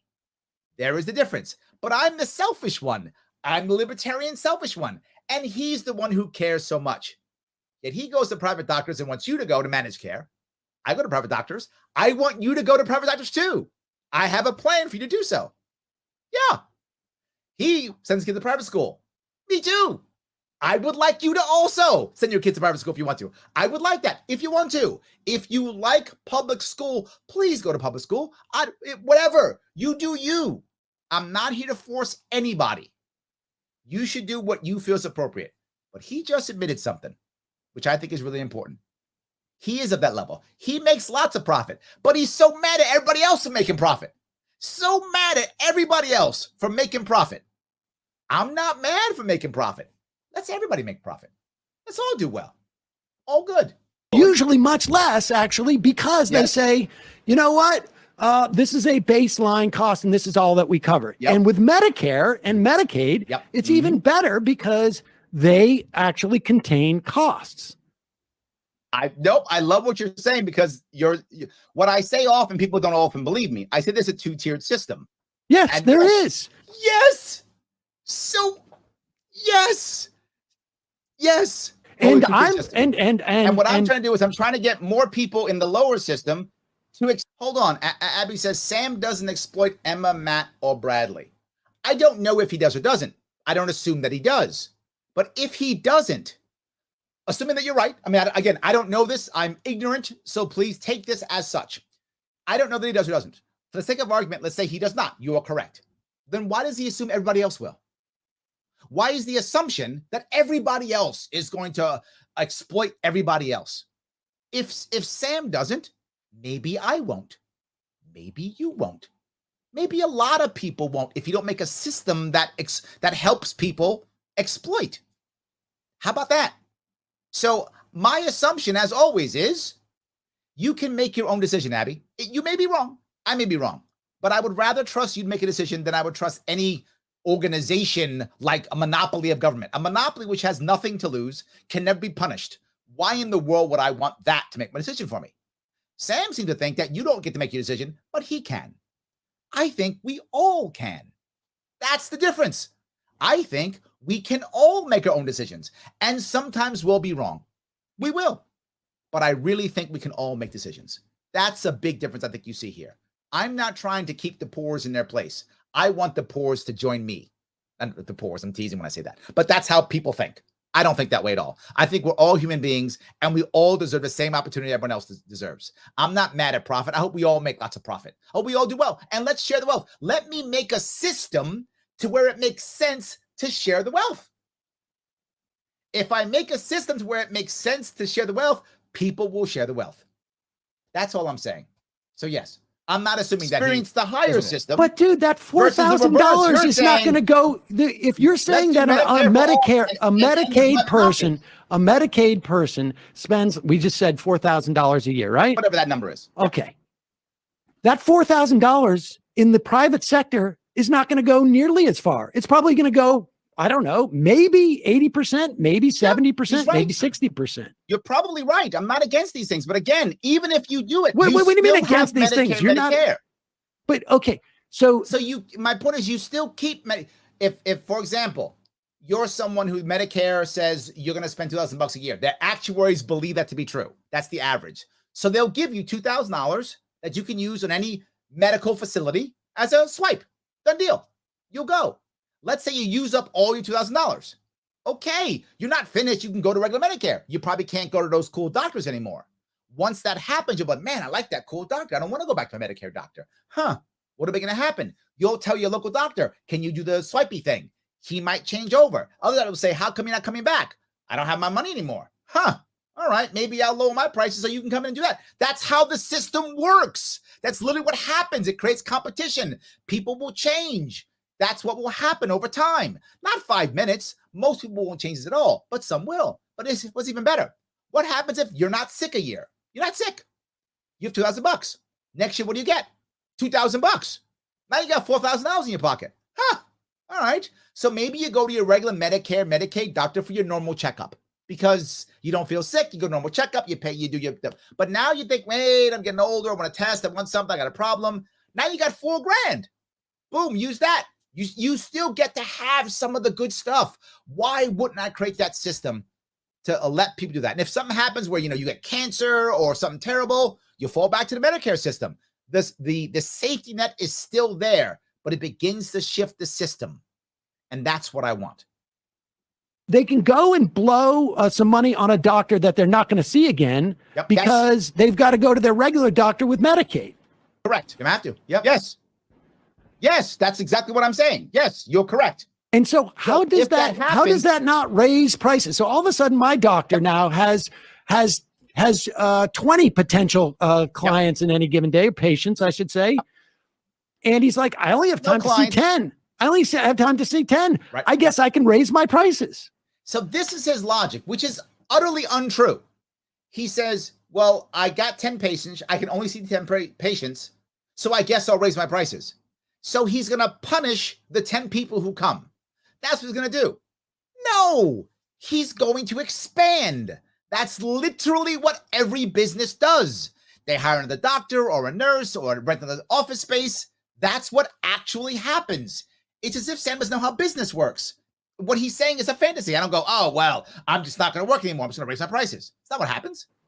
Maybe, or well, no, yes, that's the way that people operate. That's not how people always work. Not at all. People constantly shift and adjust and make changes. Of course they do. If you own a bakery, I mean, you're turning this all into a consumer product. So yes, because when you make it a consumer product, it becomes cheaper. You have recourse. You get better service. Now the market fights also. There's competition with the government, which is a monopoly. I just don't end the government monopoly. I mean, I don't end the government, but I end the monopoly part of it. Use a bakery. Okay. I sell 10 pies a day. Okay. Yep. But all of a sudden, I start getting 20 people coming to my bakery. So what? Anyone who's owned a business, anyone, please, or you worked in a business, if you usually sell 10 pies a day, and 10 people come in to buy your pies every day. All of a sudden, 20 people want to buy your pies. What do? You start finding a way to make more pies, right? I hope that was your answer. That's not Sam's answer. Now, I know why he's not a baker, because he'd be out of business. That's not Sam's answer. Anyone else's answer would be, I find a way to make more pies, whether I buy them from someone else and resell them in my store, whether I hire another baker, whether I get another oven, whatever is the thing you would do. I don't own a bakery. Whatever is the thing you would do as a baker, you would do that thing so you could sell more pies, right? Because the evil prophet thing that we're all evil about. Prophet's so bad, even though he gets a lot of it. That's fine, whatever. Yep. What's the first thing that I do? Probably hire somebody, I would assume. Yes. But maybe you buy I said assume because maybe in bakeries, maybe you can buy another oven or something. I don't know the details, but my assumption was hire someone. But perhaps you buy another oven or something, whatever. But something where you expand. No. What's the first thing I do? Give them cake. I don't know. Help me out. I raise the price of my pies. Maybe. Okay, No, let's say not you do. maybe. Yeah. No, if I'm running a business, that's what I do. So you get 20 people to come into your bake. Watch him just have no clue about economics. And I'm not mad at Sam. I don't think he's a small business owner. He probably doesn't know any better. And remember, his ideology is everybody's greedy, profit's bad. Even a baker is greedy. Everybody's greedy, profit is bad. So always assume they're always going to rape you over every time they possibly can over price all the time. That's his assumption every single time. Meanwhile, he makes profit and goes to private doctors and private schools. But it's fine. It's fine. He can make the decision. You're an evil profiteer, great, right? To buy your pies. I love that. Good for you. You're making some money. Life is good. I have 10 pies. Now, 10 of the people who came in, right, usually can't get your awesome pies because they don't have enough money. So they usually can't enjoy your awesome pies. No, it's not because they don't have enough money. They're lining up. The 20 people have lined up because they want to buy my pies at $5. And I say, you know what? The pies are now going to be $5.25. I'm going to give you an analogy now. Right? 10 people can't afford to have your awesome pies, and every day they come in and have your awesome pies. I'm good for them. But now there's 10 more people that have a choice now, short term, to go buy your awesome pies. Right. Because they have the credit, right? So they go in, they go, let me try Sam's awesome pies, right? Well, if you just raise your prices to where they can't get your awesome pies because you only have 10, so only the first 10 people who show up get there, some people aren't going to get your awesome pies, even if you raise your prices. Yeah, right? I'm a baker. I'm interested not in the entire world eating my pie. I'm interested. Yeah, see? And there's how I know his mindset's wrong. And this is my entire point. If you're a baker, that's probably true. That is a worker mindset. And some people have that, and that's fine. But if you're a baker, you don't have the ability to change pricing. You are hired by the bakery owner to bake. You get paid a salary and you bake. But if you are the bakery owner, you are absolutely interested in the entire world eating your pies. Do you see that difference? I'm a baker. I don't care. Yes, if you are a worker, I get it. That will be a smart move. You get paid a flat salary. Why would you want to make more pies? Makes total sense. But he's talking about changing prices. So that means you're now a bakery owner. If you are a bakery owner, and you may also be a baker, you are 100% interested in the entire world eating your pies. And you will find ways to make more pies. You would never do what he says. It shows a mindset change he doesn't have. In making money off my pies. Okay, that's absolutely untrue. Yes, he's completely wrong. He's utterly wrong. I don't know what you're talking about. Most people will expand if they can. Correct. That's how most businesses work. But say you're the one guy who doesn't. I'm going to say you're the guy who says, expand? You know what? No matter what, I'm just selling 10 pies. He says, how does a doctor expand? I don't know. Hire another doctor? Merge with another practice? Bring on a nurse practitioner? I just named 3 things. I'm sure there's more. I guess. I've never run a practice, but as a business consultant, I'm sure there's at least those 3, if not multiple more. Maybe you start doing some telemedicine. There's many ways. He can't imagine. That is a worker mindset. That's a worker mindset. That's not an entrepreneur or a business mindset. And the people he's talking about are entrepreneurs and business people. They don't think this way. Of course they don't. I don't care what the market says. I'm selling 10 pies. To hell with them all. That's what he does. I'm selling 10 The pies. first thing I do is raise my prices.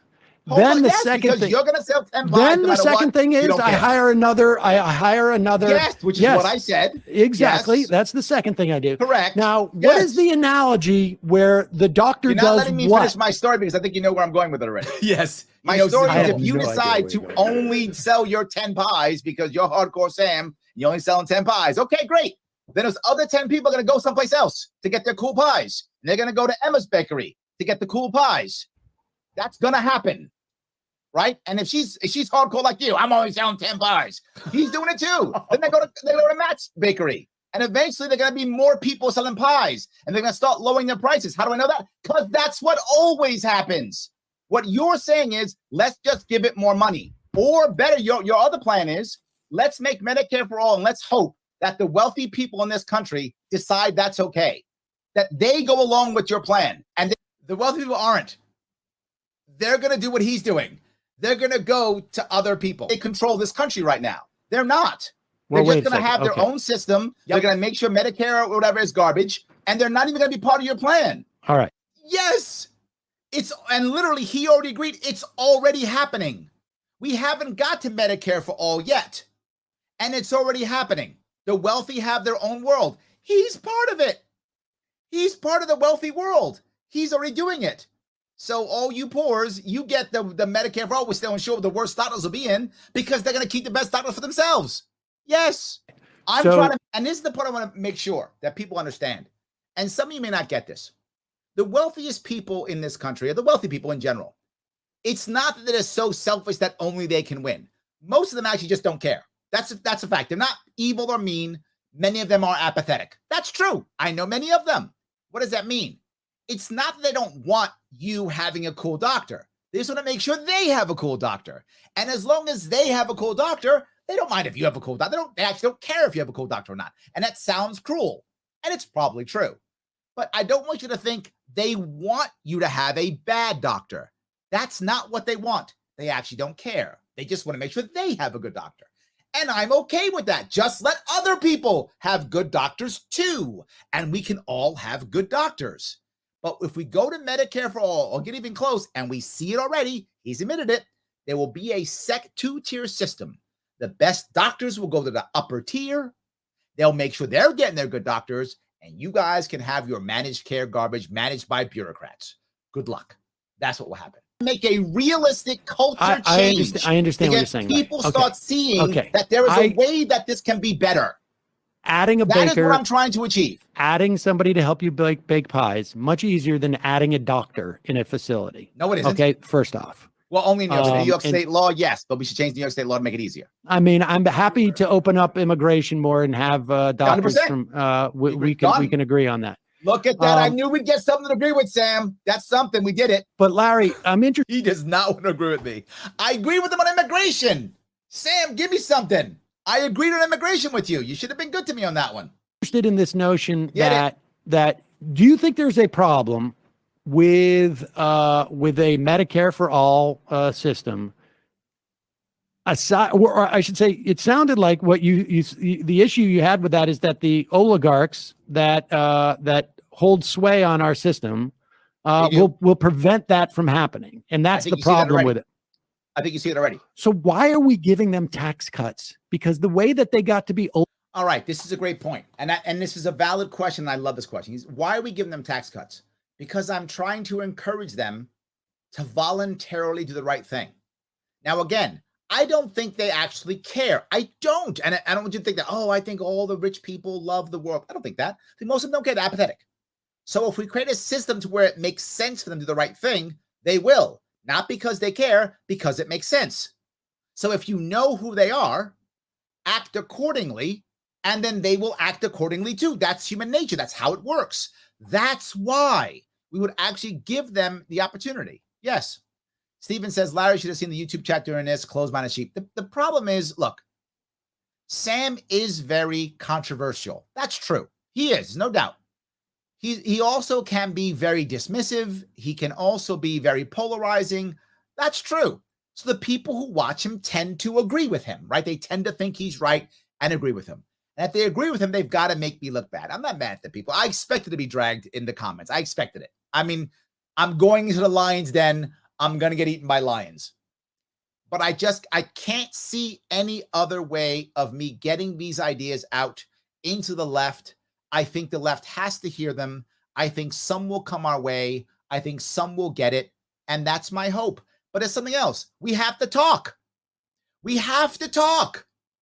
Whether you like the left or the right or the whatever, we're still all Americans. And we got to keep talking. And most people won't go get eaten by the lions. I will. I'm okay with it. I'll get eaten by the lions. It's fine. I'll go back again. If he invites me again, I'll go back again. And they can drag me again. I don't care. I will do it again. You're right. It's bad. And so what? Absolutely. He continues, they were never going to give anything you said a chance. Well, here's what I believe to be right. Maybe I'm wrong. I think there's a bunch who never will. But I think there are some who will give me a chance. And here's the best part. If you just hold on. Mule Spud says, I highly recommend Thomas Sowell. Thank you. And let me explain why this matters. Some of you may not know this. Some of you probably like Thomas Sowell. He used to be a Marxist. I'm not joking. Thomas Sowell came to us from being a Marxist. He was turned by Milton Friedman over time. He met Milton Friedman. He was still a Marxist. It took him time before he was like,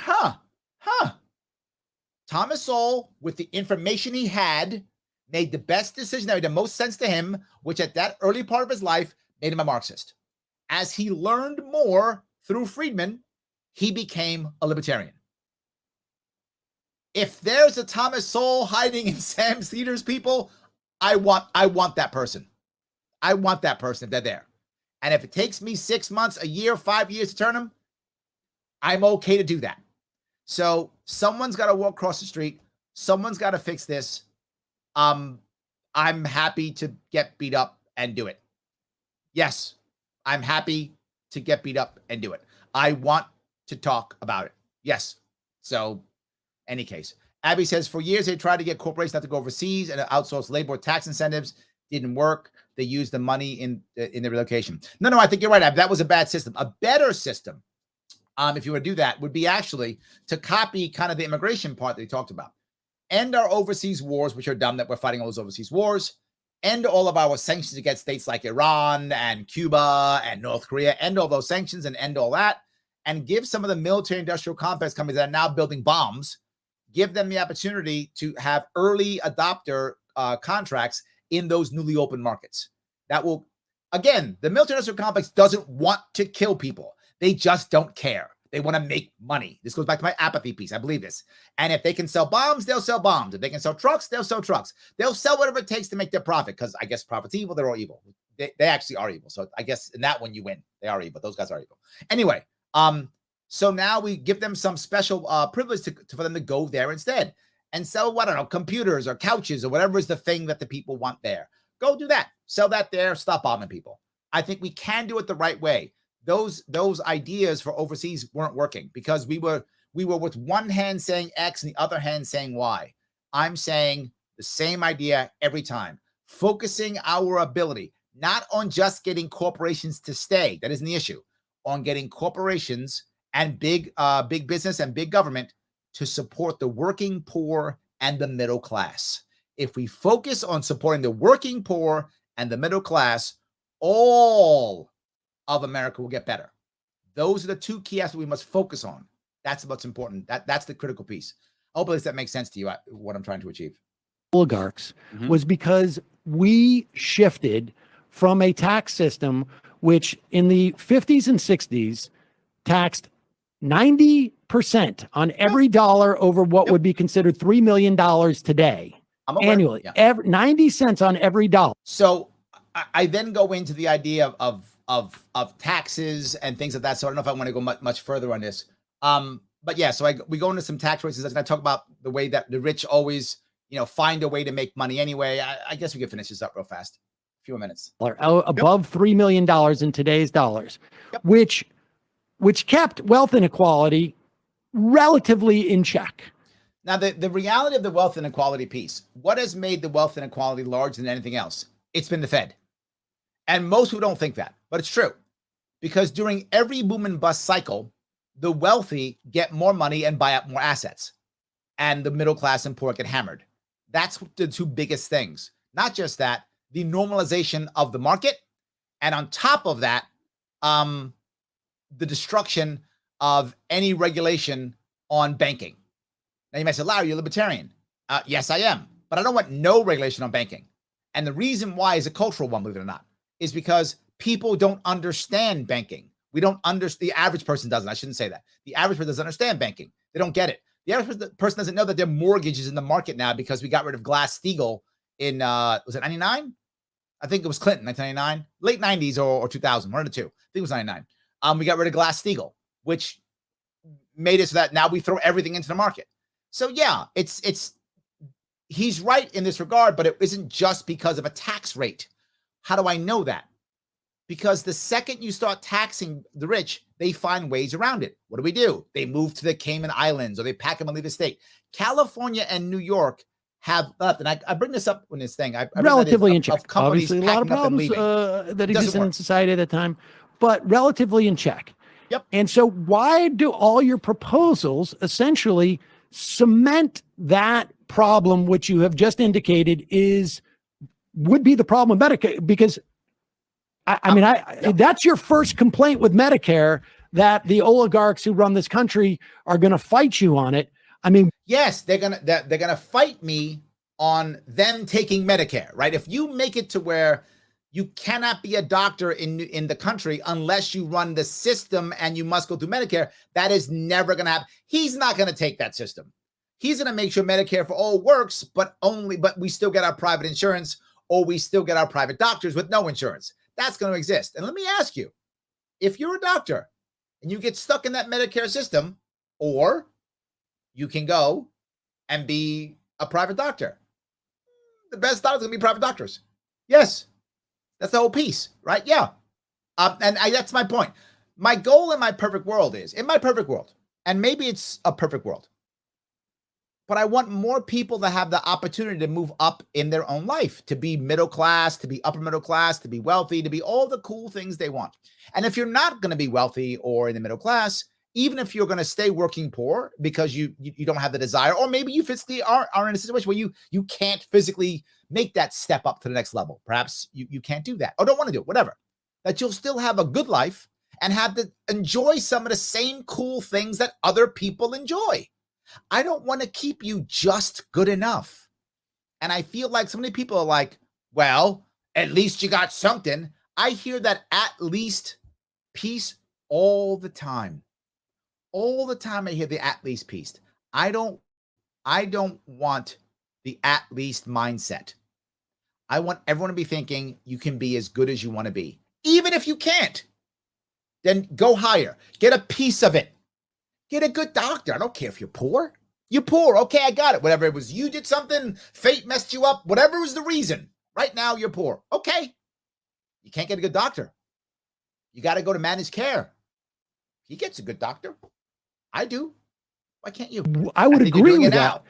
They do now. But it's a good idea in and of itself in terms of containing costs and saving our government and our people money. Touch all those pieces. I'm glad you asked them, and I think I think we're agreeing on a lot of problems. I think we are. I think on the problems we're agreeing upon, and what I'm saying is, I feel like the current system is not working. Yep. Second, if you're telling me, Larry, we need to go to Medicare for all, I think the rest of it's kind of boring. I just wanted to give you that piece. I hope that was good for you guys. I hope you understood what I was talking about.